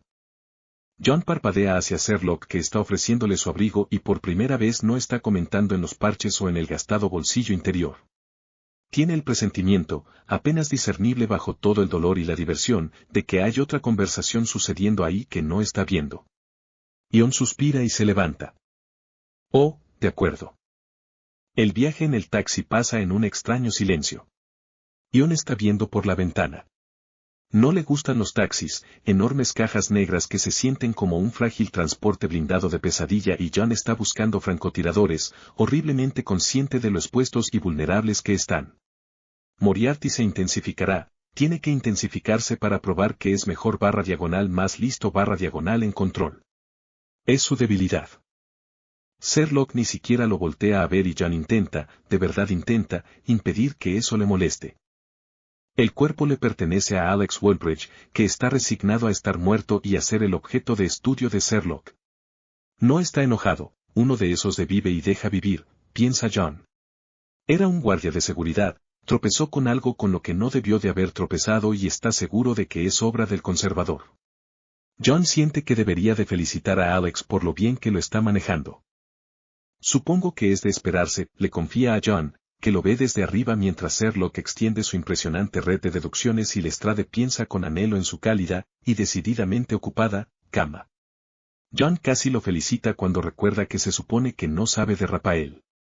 Alex sigue hablando. Te diré algo, se veía como algo salido de Frankenstein. Hice lo mejor que pude, pero bueno, debiste de haber visto el tamaño de ese cabrón. Lestrade se está frotando las manos y John sonríe distraídamente, sintiendo cómo la expresión se congela en su rostro cuando Alex habla. «Hey. Acaba de robarse mis malditos boletos. ¿Me puedo meter en problemas por eso?» Sherlock es demasiado rápido como para que John lo vea, pero Alex está protestando con indignación y John todavía no ha conocido un cuerpo que le pueda mentir. ¿Y Dios, a poco no es ese un pensamiento deprimente? John busca a su alrededor una distracción desesperadamente. La escena del crimen está resultando ser un campo minado de cosas que no debería saber y de las que no puede hablar, y es un alivio cuando Sherlock se gira para teclear algo en su teléfono.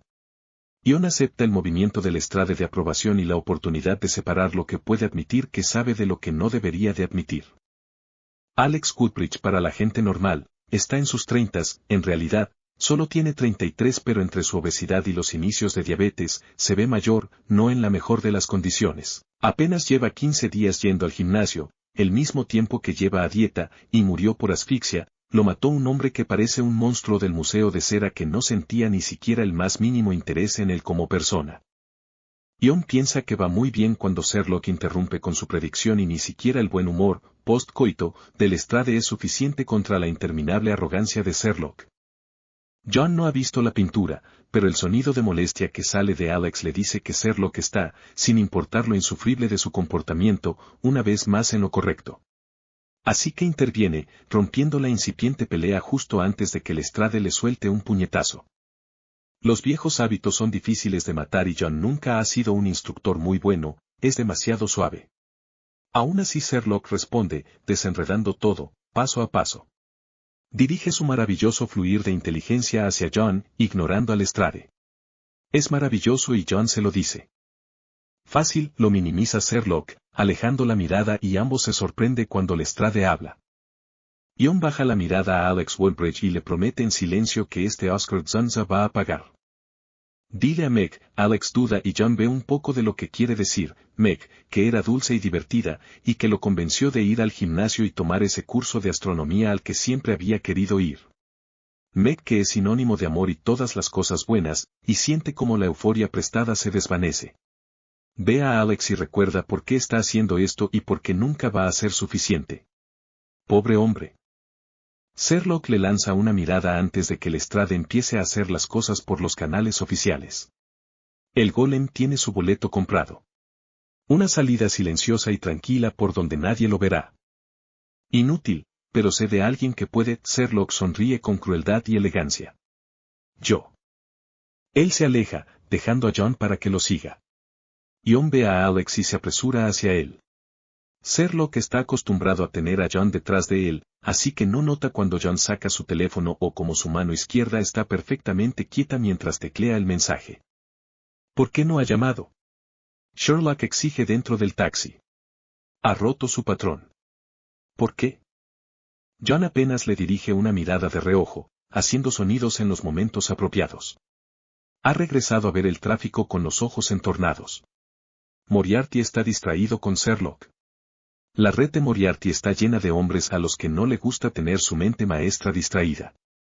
Después de todo, no es lucrativo. Quieren asegurarse de que Sherlock deje de distraer. Es un precario equilibrio que se inclina demasiado rápido como para que John sepa quién va mejor. La inevitable e ingeniosa retribución de Moriarty versus la continuación del negocio y la ganancia como siempre.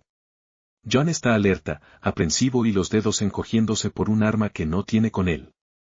Afganistán le dejó mucho más que solo una cojera y una mano temblorosa. John recuerda la sensación del francotirador apuntando. Puente de Waterloo, Sherlock le ordena al taxista, capturando la atención de John. Al parecer van a la galería. No es como si Sherlock lo vaya a admitir tan pronto. John detiene los ácidos comentarios sobre cómo la dosis diaria de drama de Sherlock ya debería de estar satisfecha por el día. No dice nada porque su teléfono aún le pesa con la culpa dentro del bolsillo de su abrigo, aun si John sabe que no hay manera en que Sherlock sepa sobre el mensaje de texto. ¿El Museo Hickman de Arte Contemporánea no? Pregunta John, intentando redirigir a Sherlock antes de que diga o haga algo para llamar la atención. Un error deliberado, parte del ritual de seducción más sutil de Moriarty. El golpe de conocimiento deja a John congelado. Intenta no analizar la forma en que su mente interpreta la información que eso le da, pero ¿de dónde chingado salió ritual de seducción?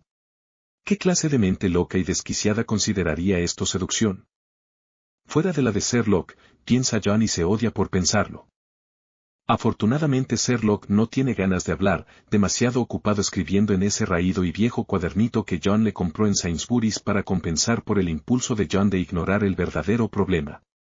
Tiene cuidado con que John no vea lo que está escribiendo y detiene el taxi para poder bajarse en el puente mismo. Hay una muchacha, Margaret, sentada en una banca, un par de cajas y bolsas junto a ella. Tiene 26, se ve menor y vive en la calle porque es mejor que regresar con su esposo o, lo que es peor, con su padre. Sorpresa, sorpresa, John termina pagando el taxi cuando Sherlock lo envía a hablar con Meg, lo que no significa que Sherlock sepa o le importe su nombre. Lestrade tendrá la dirección, le dice Sherlock, dejando todo el asunto como problema de John. John no necesita llamar a Lestrade, así que no lo hace. No es solo por eficiencia aun si John sí prefiere tener a Sherlock en donde pueda verlo o al menos lo suficientemente cerca para pedir ayuda si la situación se va a la mierda. Es tranquilizador poder probarse de vez en cuando que eso no es solo una alucinación. Meg resulta ser una regordeta y agradable mujer que habla sobre Alex y su trabajo con facilidad y confianza. Le asegura a John que no estaban durmiendo juntos, que Alex era un buen hombre que no se lo merecía, señor Watson. La única pista interesante es que se metieron al lugar y John pregunta sobre el mensaje porque es importante y hay una vida en juego. No la de Sherlock, no la suya y John está seguro de que es otro pobre hombre que no pidió estar involucrado en los enredos de Moriarty, lo que no lo hace sentirse mejor. Meg lo deja en el cuarto de Alex y John puede pensar por un segundo, explorar la sensación. No es algo seguro, hay una posibilidad muy, muy pequeña de que John pueda salvar a quien quiera que sea que vaya a ser asesinado. Mycroft le envía un mensaje de texto, bombardeándolo una vez más con otro recordatorio de vidas rotas. Andrew West amaba a su país, eso lo sabe John, y murió como un hombre inocente. John no tiene ni la más mínima idea de cómo probar o eso o si siquiera puede sin darle a Mycroft una pista sobre eso. John vuelve a guardar su celular en el bolsillo y rechaza el ofrecimiento de té de parte de Meg. Sherlock no lo ha llamado y no hay mensajes del Lestrade. John saca la dirección, cuidadosamente guardada en Google para él y bueno, en realidad no tiene nada mejor que hacer. Bien puede intentar lo imposible. Conocí a Westie, era un buen hombre, dice Les Harrison, la voz rompiéndose al borde de un sollozo. Era mi buen hombre. Deja a John parado en la calle y desaparece dentro de la sosa casa. Su hermano la espera en el pasillo y le dedica a John una mirada aburrida y poco amigable antes de que la puerta se cierre. John ve la puerta roja un segundo antes de girarse. Les Harrison no sabía nada nuevo y John apostaría cada centavo de su pensión que le dijo todo lo que sabía. Todo lo que apoye su suposición al menos, la voz de Sherlock resuena en su cabeza y John gira la cabeza con el ceño fruncido. Había considerado que ella pudiera estar mintiendo desde el momento en que dijo hola. Ya no ve a las víctimas cuando pregunta esas estúpidas y repetitivas preguntas estos días. Ahora, ve sospechosos y es un poco aterrorizante pensar que la Sherlockness de Sherlock pueda ser contagiosa. Aún así no cree que Les Harrison le haya mentido. John empieza a caminar. Lo que obtuvo de la entrevista no es tan preocupante como lo que no consiguió. Eso sigue ahí, sigue llenando su cabeza con impresiones que lo aturden, pero no sintió nada de la señorita Harrison. Una onda de lo que podrían ser recuerdos, o sueños de ella y su prometido, no sintió nada. Los últimos 3 días han sido una locura, literalmente una locura, y John está horrorizando en darse cuenta de que tan rápido ha caído en depender en eso. Sin duda la influencia de Sherlock. John ha aprendido a considerar normal como algo opcional y variable desde que se mudó a la calle Baker, que, sí, de acuerdo, no era algo necesariamente malo. La mayoría del tiempo. Pero eso no es algo en lo que pueda confiar, y John olvidó eso en la prisa de ser el cuidador del maldito Sherlock Holmes. Él no es Sherlock, no es nada más que un golpeado médico que ni siquiera el ejército quiere y un reloj al que se le está acabando el tiempo. Andrew Wass necesita un detective genio para limpiar su nombre, y John entierra las manos en los bolsillos y regresa al caso que a Sherlock sí le interesa. Seguramente no puede haber tantas profesoras caen en Londres. Les toma hasta bien entrada la tarde encontrar a la mujer, que resulta ser una profesora de astronomía, estúpidamente ocupada y que no cree en eso de los celulares. Después de 2 frustrantes horas, descubre que va a estar en el planetario más tarde. Mucho más tarde, de hecho. A la mierda con eso, piensa John, y va a buscar a Sherlock. Sherlock va saliendo del departamento justo cuando John va llegando. Quiere todo lo que John haya obtenido de Goodrich, que al parecer no es suficiente, y quiere el taxi. Por supuesto que lo quiere, porque Dios nos salve de que John pueda sentarse a tomarse una taza de té. Sherlock no quiere tanto tomar el taxi como hablar con alguien que espera junto a la reja, así que probablemente no lo va a pagar otra vez. Quien lo espera es Margaret, y John parpadea. Le gusta esto, es un puto desgraciado, pero es mejor que cualquier maldito policía. La hace sentir que está haciendo algo para mejorar el mundo, que está siendo una buena alma, como su nana solía decir. No requiere acercarse al tipo, que es aún mejor. Supone que no es buena persona.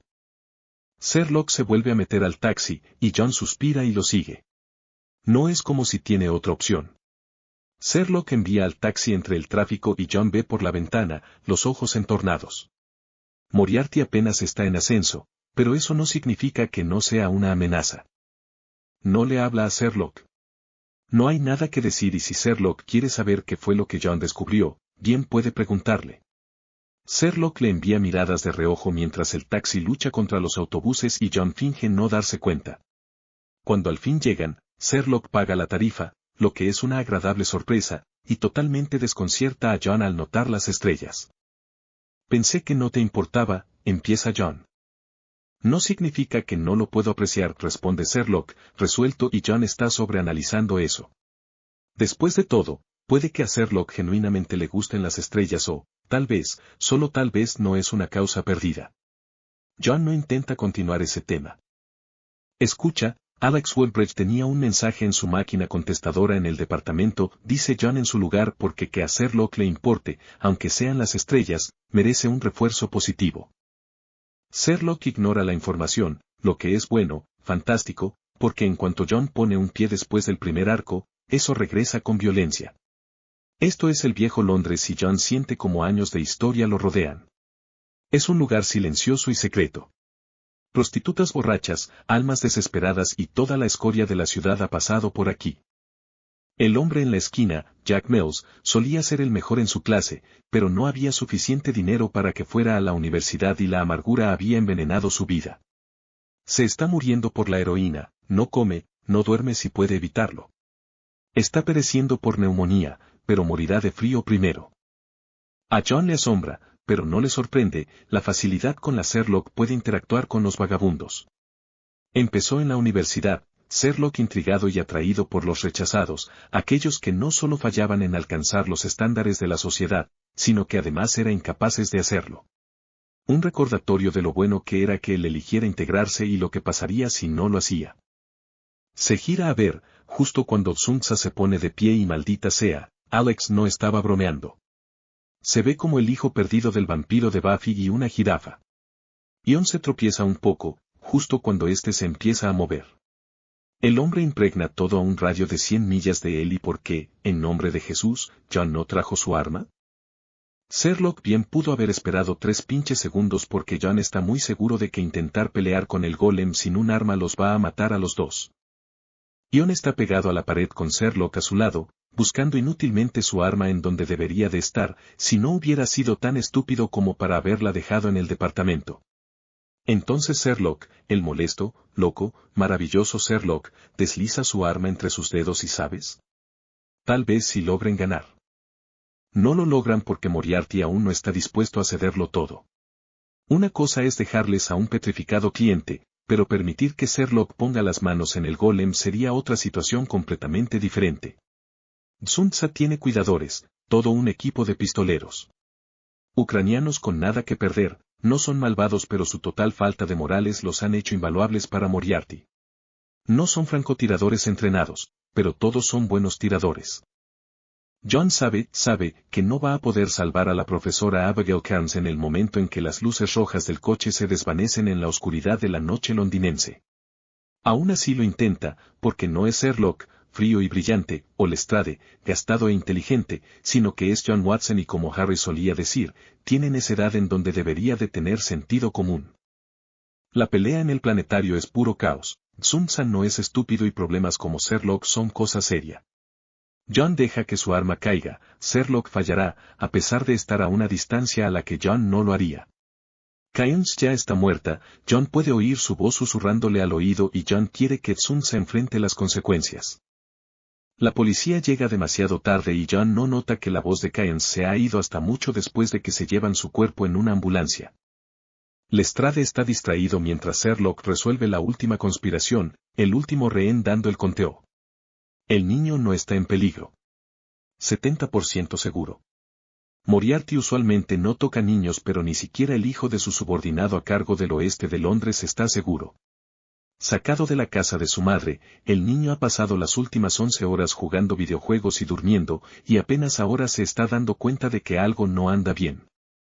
Sherlock lo resuelve, literalmente al último segundo y la voz de John suena graciosa y sin aliento mientras él y el cliente de Moriarty son dejados viendo la pintura. John la deja con la policía y sale solo para ver que Lestrade está llamando por teléfono con Dover. Sí, Tsunza, Oscar Tsunza. Suena como él. John agacha la cabeza para esconder el orgullo y alivio en su rostro. Lestrade recibió su mensaje, gracias a Dios y decidió seguirlo. Sherlock se está poniendo los guantes, ojos fijos en la mujer que se llevan esposada. Ni siquiera voltea a ver a John, haciéndole señas de que se vaya antes de que éste pueda pensar una razón plausible para no ir a la interrogación. John llega a casa y va directo a su laptop. Abre Outlook y respira profundo antes de empezar a teclear. Lo único que queda después de que John envía los emails es el asesinato de Andrew West. No es por Mycroft porque a John no le queda suficiente tiempo como para tenerle miedo. Incluso el Big Brother necesita un poco de tiempo para prepararse. Ni siquiera lo está haciendo por Sherlock. Lo está haciendo porque Andrew Westwood era un hombre decente y honesto, y John puede ayudar a limpiar su nombre. Hay una ventana de oportunidad que se está cerrando rápidamente y John se sienta en el sillón mientras su laptop entra en modo de hibernación y el cráneo canta Matilda, la danzante como si hubiera olvidado que puede oír. Está fuera de tono, fuera de ritmo y honestamente, muy patético.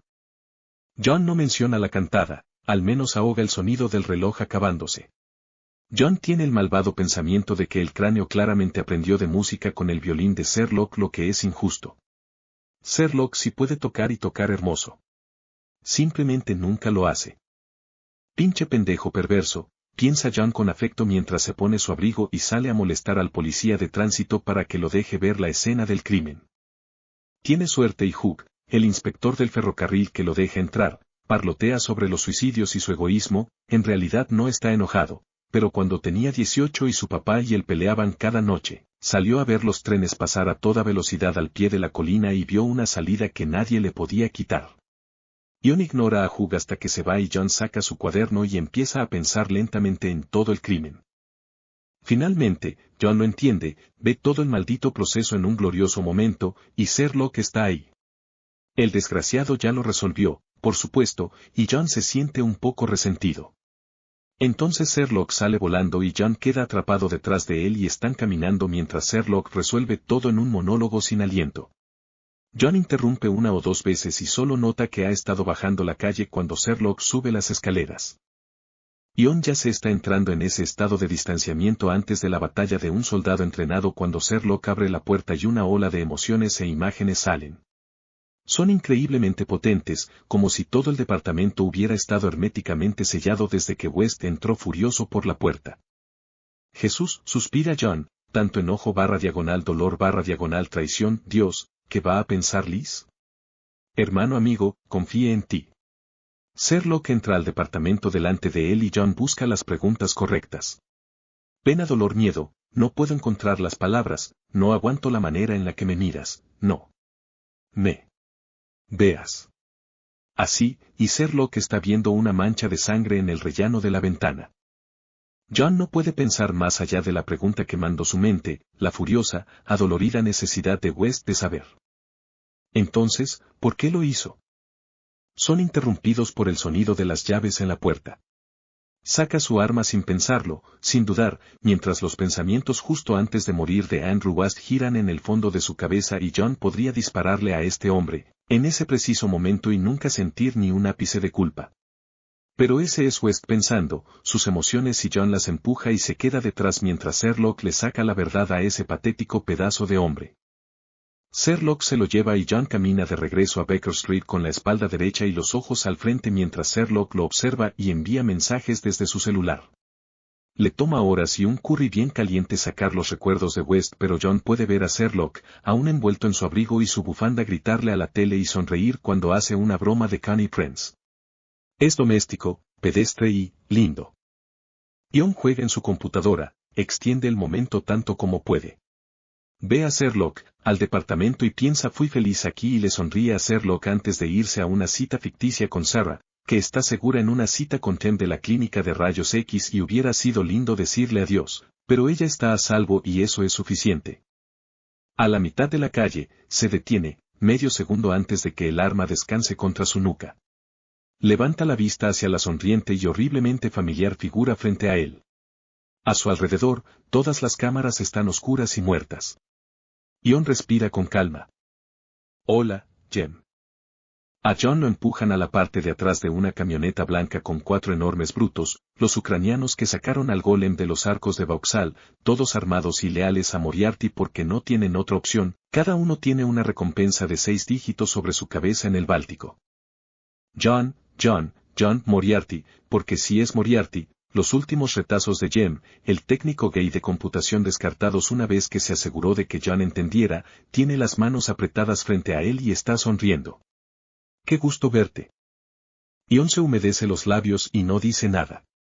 Su corazón está latiendo con rapidez y el tic-tic-tic del reloj es cada vez más fuerte. Está manteniendo su respiración tranquila con esfuerzo, es como la primera vez que cayó en un paracaídas a la mitad de una zona de guerra. Sabe que ha hecho, casi, todo lo que podía, ha tomado cada precaución posible y ahora está en caída libre y lo único que puede pensar es que espera haber hecho suficiente. Estás muy callado, Johnny, el tono de Moriarty es más oscuro. Aún está jugando al alegre y desdeñoso desgraciado, pero John reconoce los signos de un genio sintiéndose poco valorado. Pensé que tendrías más preguntas. Eres Moriarty, dice John de lleno. Creo que eso me dice todo lo que necesito saber, ¿a ti no? Oh, muy bien, John. Moriarty aplaude lentamente, sus ojos oscuros despectivos y sonriendo mostrando todos los dientes. Es como ver a un perro que ha aprendido un truco. Adorable, pero bastante patético al verlo. ¿Sabes qué pasa ahora, Johnny? El quinto pitido, dice John automáticamente y Moriarty lo ve con agudeza. Mierda, se supone que John no iba a adivinar eso. Ion le regresa la mirada, el estómago revolviéndosele mientras Moriarty lo observa y tiene que enterrar los dedos en su pierna, fuera de la vista de Moriarty para poder mantener su expresión relajada. Moriarty suelta una risita. Oh, bien hecho, Johnny, acaricia la cabeza de John como si de verdad fuera un perro y John entierra los dedos con más fuerza. ¿Te dolió pensar tanto? ¿O acaso el querido Sherlock te está pasando algunas cosas? Sus dedos rozan el costado de la cabeza de John cuando retira las manos y John intenta contener la bilis que de pronto sube por su garganta. Tanto que quiere de Sherlock, su atención, su concentración, su inteligencia, su mente, sus largas, pálidas piernas abiertas, sus ruegos, sus lágrimas, su alma, John se arranca de las enfermizas imágenes y traga con dificultad. ¿No te estás enfermando, o sí, Johnny? Moriarty le arrulla, y John casi vomita de verdad esta vez. Ya no puede sentir el futuro cambiando frente a él, eso se ha ido. La expresión rígida de John hace que Moriarty sonría, cruel y exultante, y tiene que concentrarse para no dejar ir los contenidos de su estómago sobre el genio. Mientras Moriarty empieza a reír, John siente el vacío de la incertidumbre abrirse a su alrededor. ¿Acaso solo ha sido un loco todo este tiempo? No, está lo del golem, pero Lestrade pudo haber obtenido la información de cualquier parte. Simplemente pudo haberse tropezado con el golem. Las locuras de John no prueban nada. Oh Dios, ¿qué clase de daño ha hecho? Está en shock, piensa John, mientras los matones de Moriarty lo sacan a rastras y le quitan su chamarra. No pelea cuando el niño nervioso que le recuerda a Mal y le pone el chaleco. Es Semtex o algo similar y John inhala el familiar olor a explosivos. Ni siquiera puede empezar a calcular cuánto daño esto puede hacer. Sherlock nos invitó a nadar, Moriarty ronronea en su oído. Está invadiendo su espacio personal, lo ha estado haciendo desde que le pusieron el chaleco y la gorra antes de revisar que el audífono está en su lugar. Una buenísima idea. ¿Necesito recordarte las reglas, Johnny? No, responde John con la voz áspera. Esta me la sé. Tan obediente, Moriarty sonríe, pasando un pulgar por la oreja de John mientras los francotiradores se ponen en sus posiciones. Casi puedo ver lo que él ve en ti. El celular de Moriarty suena y lo pone en su oído. La lenta sonrisa que se extiende por su rostro le dice todo a John, Sherlock ya llegó. Hora de bailar, Johnny. Moriarty lo empuja de regreso al cubículo. John no puede resistirse, horriblemente consciente del peso de la bomba. Moriarty revisa que el audífono no sea visible antes de cerrar la puerta, dejando a John solo con sus miedos. Sherlock es, piensa John, un maldito pendejo melodramático. Si lograba salir vivo de esto, John lo iba a matar. Tal vez Lestrade lo podría golpear hasta que tuviera sentido común después de esto. O al menos Mycroft. John solo puede esperar y desear haber añadido una postdata. Moriarty espera hasta que Sherlock está agitando la estúpida USB, gracias por Mycroft estará encantado de tenerla de regreso, antes de ordenarle a John que salga a decir hola. Buenas tardes, dice John con tranquilidad. Sherlock se gira a verlo y se ve sorprendido. Esto es algo inesperado, ¿no lo crees, Sherlock? John está listo para la ira de Sherlock. El arreglo de Moriarty es hermoso, Sherlock ya va a estar poniéndose en el rol de fantástico detective consultor, cortando cualquier lazo emocional y reduciendo a John a solo otro idiota que tiene información que necesita. Datos que ser analizados, nada más. John está listo para eso. Apuesto a que nunca viste esta venir, John se prepara mientras Sherlock se gira a encararlo. Para lo que no está listo es para la devastación, la tan humana incredulidad. Sherlock se tambalea un poco hacia él, jadea su nombre como si John pudiera arreglar esto, como si aún ahora, John puede hacer que todo esté bien de nuevo. Sherlock ve a John como si quisiera salvarlo. El corazón de John se contrae, un dolor agudo puñalándolo como una herida infectada. John lo ve directo a los ojos mientras continúa repitiendo las palabras de Moriarty. No puede permitirse pensar en que tan abierto, tan herido, se ve Sherlock o romperá las reglas y ambos morirán. ¿Qué quisieras? Y la voz de John apenas se rompe cuando saca las manos de los bolsillos y abre la estúpida chamarra. Las pupilas de Sherlock se expanden mientras ve los cables, el Semtex, la bomba. ¿Qué lo haga decir ahora? Sherlock empieza a ver a su alrededor de inmediato, la espalda recta mientras sigue los láseres de los francotiradores, voltea a su alrededor por la aparentemente abandonada alberca. La voz de Moriarty sisea en su oído y John repite obedientemente. Show de ventriloquia. Show de ventriloquia. Su voz se rompe en la tercera repetición y Sherlock ni siquiera lo está volteando a ver, pero responde inmediatamente. Detente. Sherlock se está acercando, volteando a ver cada centímetro de la alberca, pero sin detener su avance hacia John. Su avance hacia la bomba. Moriarty sigue hablando y John se tiene que concentrar en seguir las palabras. Este es un buen toque, la alberca en donde murió el pequeño Coro. John recuerda la forma en la que el cloro había quemado, intentando respirar con desesperación. Yo lo detuve. Eso es importante, sabe John, eso significa algo, pero todo lo que puede hacer es ver a Sherlock que tiene los labios apretados y está furioso y sigue acercándose más. Sus ojos están brillando, llenos de tormento, ¿y cómo pudo John haber pensado que este hombre era un sociópata? También puedo detener a John Watson, repite John, su voz monótona porque no permitirá dejar que Sherlock oiga el veneno en el tono de Moriarty. Es por pura fuerza de voluntad que mantiene contacto visual con Sherlock cuando los puntos rojos cruzan su pecho en una clara amenaza, detener su corazón. John deja que su mirada caiga cuando Sherlock se gira a ver la alberca de nuevo. ¿Quién eres?, exige. Moriarty responde, claro que lo hace. Todo este teatro no tiene sentido si no planeara ver el final. Ion oye a Moriarty reír y el audífono se mantiene silencioso. Sherlock aún está volteando hacia los francotiradores, lo que significa que está viendo en la dirección equivocada. Te di mi número. Creí que me llamarías. Moriarty sale de la puerta del otro lado de la alberca y John gira su cabeza hacia el otro lado, no puede ver a Sherlock y mantener su corazón latiendo. El último retazo de Gem de desaparece de su voz una vez que sale a la luz. ¿Lo que llevas en el bolsillo es una Browning L9A1 del ejército británico o es que te alegras de verme? Sherlock saca el arma de John de la parte de atrás de su pantalón en un fluido movimiento. Ambas. Ion no esperaba el arma, ni siquiera la buscó. Sherlock apunta directo a Moriarty y la mantiene en él mientras termina su introducción. Es más dramática que efectiva y John le enseñó a Sherlock formas mejores. Sherlock ajusta el arma entre sus manos, subiendo la mano libre a su posición adecuada mientras Moriarty empieza a caminar por un costado de la alberca.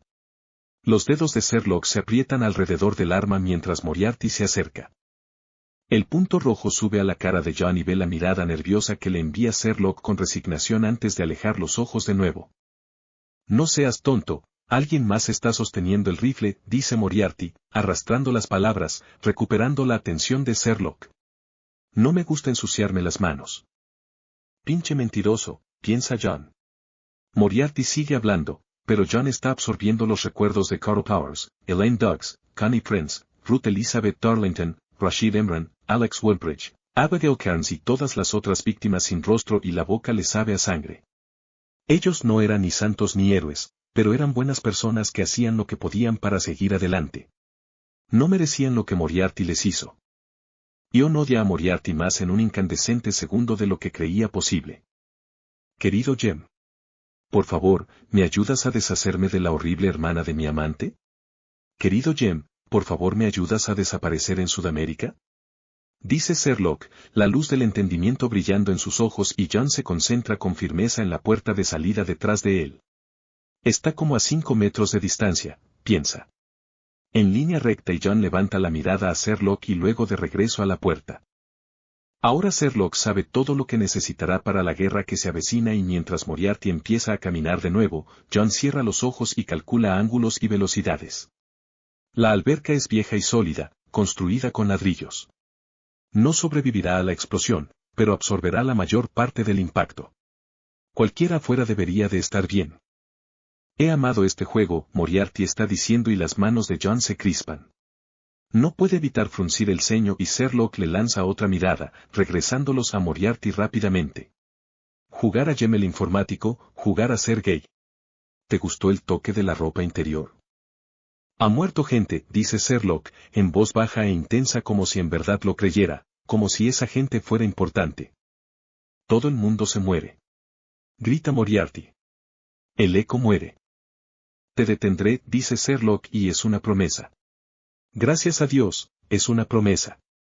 Sherlock detendrá a Moriarty, romperá los hilos de su red y será un hombre aún mejor de lo que Lestrade se imagina. John se tensa un poco, listo para su último movimiento. ¿Estás bien? Moriarty se le acerca por atrás y John está fríamente calmado. Su mano izquierda está firme y él está listo. Solo un poco más, un poco.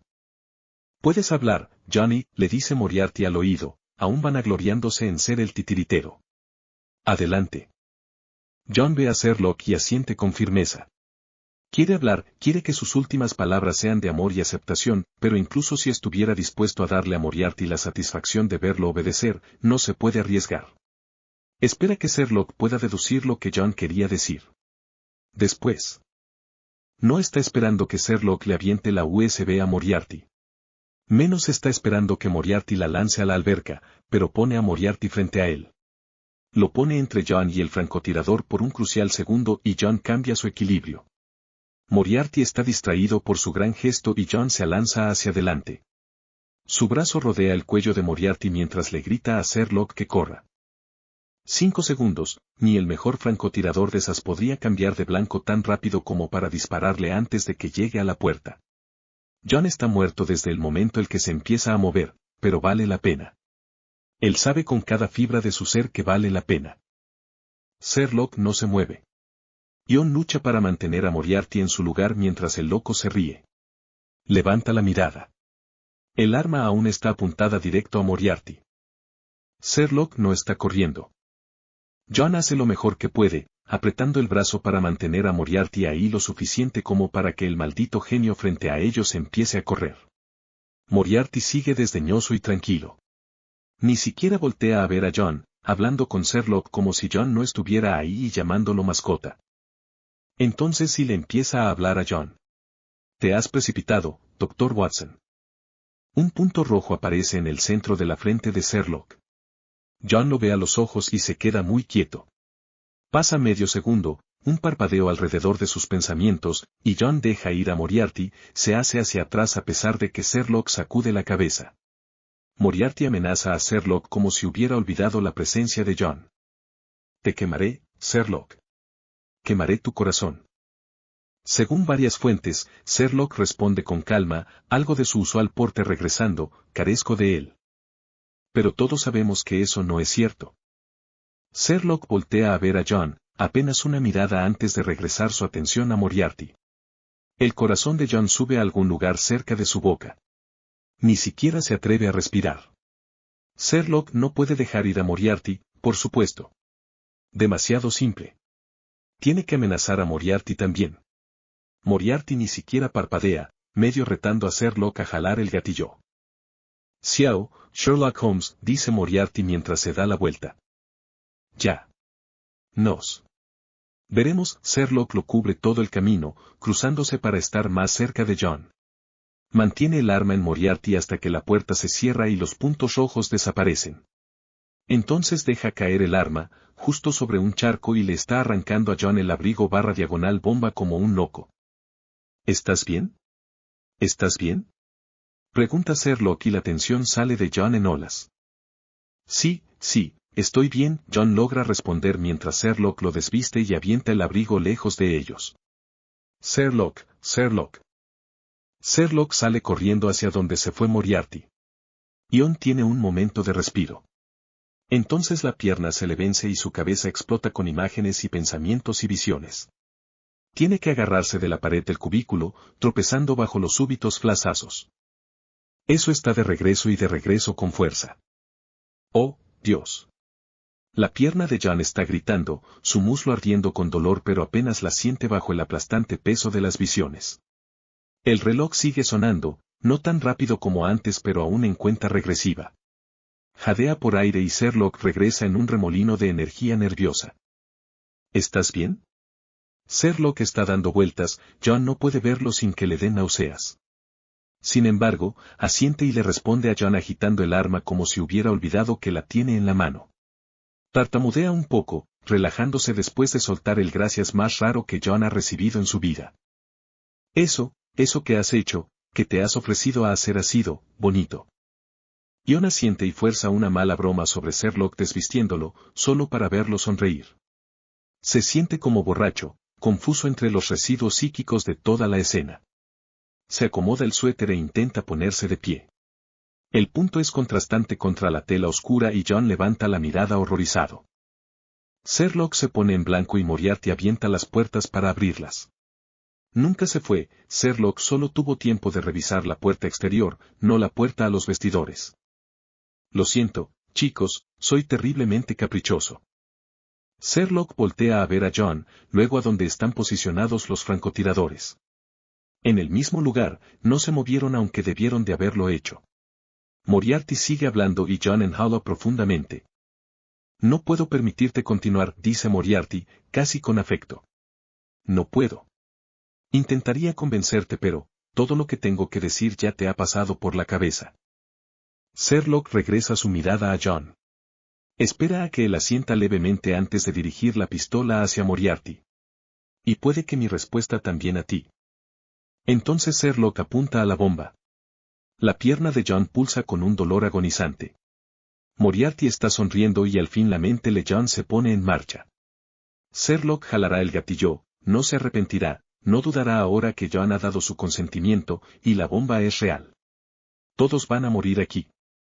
Los ojos de John se dirigen al reloj en la pared. 3 minutos. Solo necesita 3 minutos. John alterna entre ver a Sherlock y a Moriarty.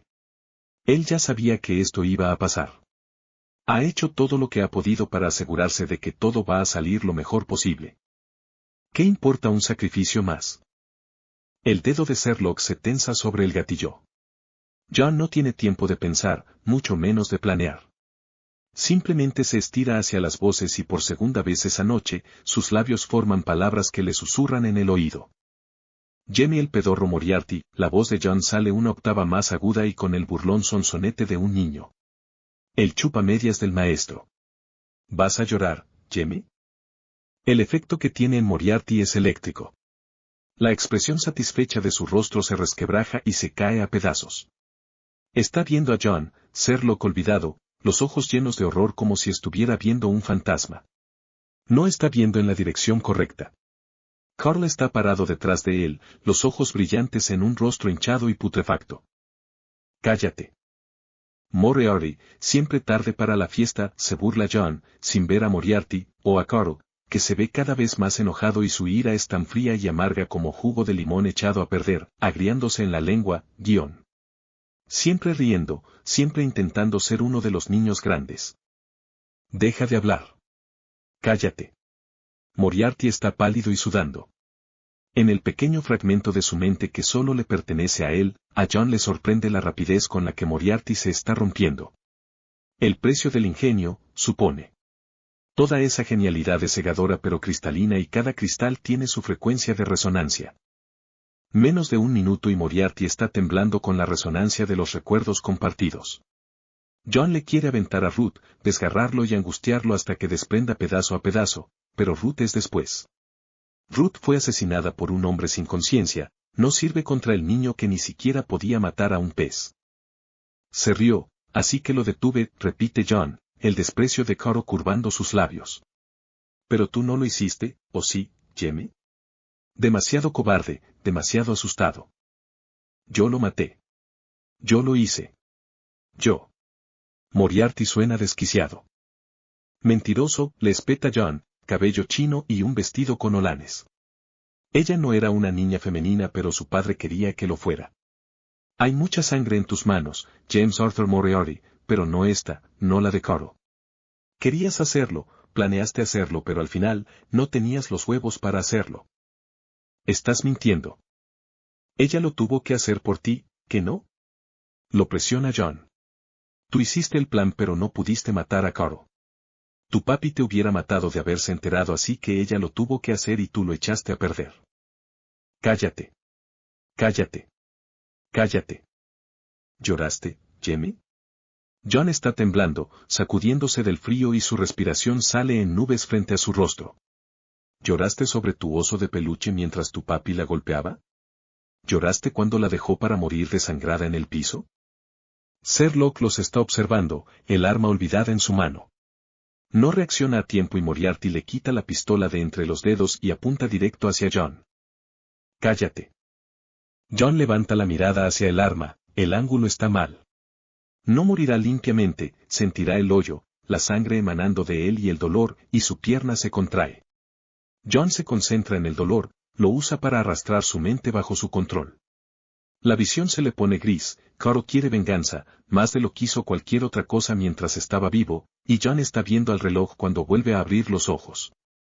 12:18 y John ve más allá del orificio de su pistola, más allá de la expresión de locura torciendo el rostro de Moriarty hasta encontrar ojos pálidos como un fantasma y sonríe. De nuevo se te acabó el tiempo, Jemmy, dice. Sus propias palabras en su propia voz y su sonrisa se ensancha un poco más. Permíteme presentarte al hombre más peligroso de Londres. Hace que me sonroje, Dr. Mycroft. Justo a tiempo, gracias al cielo.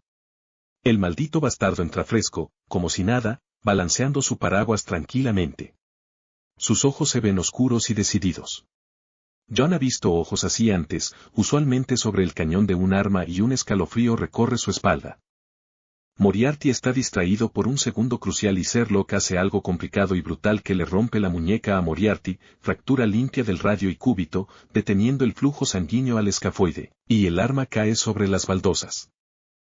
John ya se está lanzando hacia el frente y toma a Sherlock por la cintura justo cuando el último francotirador jala del gatillo. El dolor explota alrededor de su pierna derecha y caen en el agua como un bólido. A John le sabe la boca a cloro cuando aspira una bocanada de agua. Y luego todo se pone negro.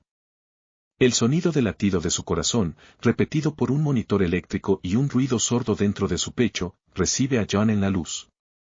Puede oler el desinfectante, el cloro y un millón de pequeños olores que se conjuntan en hospital dentro de su mente, a pesar de la máscara de oxígeno. Está confuso, flotando en un limbo grisáceo y tiene miedo de abrir los ojos. No puede sentir nada más debajo de sus hombros, reconoce la confusión que viene con los analgésicos muy buenos. No puede sentir si todavía tiene su pierna, 53% de probabilidad de que todavía tenga su pierna derecha, 32.8% de probabilidad de recuperar movilidad parcial, 6.1772% de probabilidad de recuperar movilidad total. John escarba más profundo e intenta escalar hasta la conciencia porque Sherlock lo necesita. Logra abrir los ojos, haciendo una mueca ante las luces demasiado brillantes y definitivamente tiene su mano izquierda porque Sherlock la está apretando con tanta fuerza que John tiene un poco de miedo de que le vaya a romper algo. John, suspira Sherlock y cuando John logra mantener los ojos abiertos lo suficiente como para poder enfocar, Sherlock se ve aliviado. Su cabello aún está húmedo y está envuelto en una cobija de un tono naranja molesto. Mycroft llamó al Strade entonces, balbucea John. Bean. Sherlock frunce el ceño, apretando los dedos alrededor de la mano de John mientras éste ve a su alrededor con dificultad. Hay 5 intravenosas, 2 de sangre, 3 de suero y drogas. El brazo derecho de John parece ser parte de la plomería. Mierda. Entonces sí ha de haber perforado la arteria femoral. ¿Cómo sabes eso? Exige Sherlock. John ha de haber dicho eso en voz alta. Doble mierda. Sabía que era una posibilidad, responde John con honestidad. ¿Cómo pudiste haber sabido eso? Sherlock le espeta, frustrado. No suelta la mano de John. ¿Y si sabías que era una posibilidad, por qué no evitaste que te dispararan? Mis otras opciones eran a través del corazón, las manos de Sherlock se tensan de nuevo. La espina dorsal y el corazón, Sherlock se pone blanco como la tiza. O a través de tu cabeza. Supuse que un detective consultor sin cerebro es una causa perdida, ¿no crees? ¿Cómo podría saber? Sherlock se detiene, inclinando la cabeza mientras piensa. Sabías en dónde estaba el departamento del hombre ahogado. Sabías exactamente en dónde estaba la profesora Keynes. Lestrade me agradeció por esa información anónima que le dijo que Oscar Zunza se iba a estar escondiendo en un contenedor dentro de un barco que iba a Gibraltar que yo no le envié. Pero dejaste el programa de encriptación en mi teléfono, interrumpe John. La contraseña es el cumpleaños de tu mamá en formato de año/día/mes. No me di cuenta de eso hasta que descubrí que la contraseña de Mycroft es la misma fecha. ¿Cómo sabes cuál es la contraseña de Mycroft? Sherlock se ve entre frustrado, intrigado y preocupado. ¿Cómo podrías estar en una situación en la que necesitarías la contraseña de Mycroft? John duda. Sabe que una confesión completa era el precio por salvar la vida de Sherlock. No se arrepiente, pero no es fácil. Sherlock se inclina hacia él. John, debes de entender lo precario de tu situación. Mycroft no ascendió a su posición actual por ser amable y él es más listo que Sherlock, aun si el pensamiento lo quema como ácido clorhídrico. Él puede hacer lo que incluso el recién escapado y vengativo Moriarty no puede. Él tomará a John, que es maravilloso, amable, amigo, bloguero, acompañante, compañero. Amado. Ion parpadea y luego lo hace de nuevo. Puede que le tome a Sherlock otro año entender lo que está sintiendo. Puede que le tome 10 años después de eso compartir la revelación con John, pero John sabe. John lo sabrá y no le importa si Sherlock nunca lo dice, si nunca lo acepta fuera de estos momentos llenos de terror, porque John siempre lo sabrá. Sherlock lo ama. Con el corazón tan ligero, que parece que está flotando, John se aclara la garganta. Empezó en el entrenamiento básico. Espero que hayan disfrutado este fanfic tanto como yo. Tampoco está de más ir a la historia y dejar sus comentarios y kudos al autor. Nos vemos hasta un próximo video. Adiós.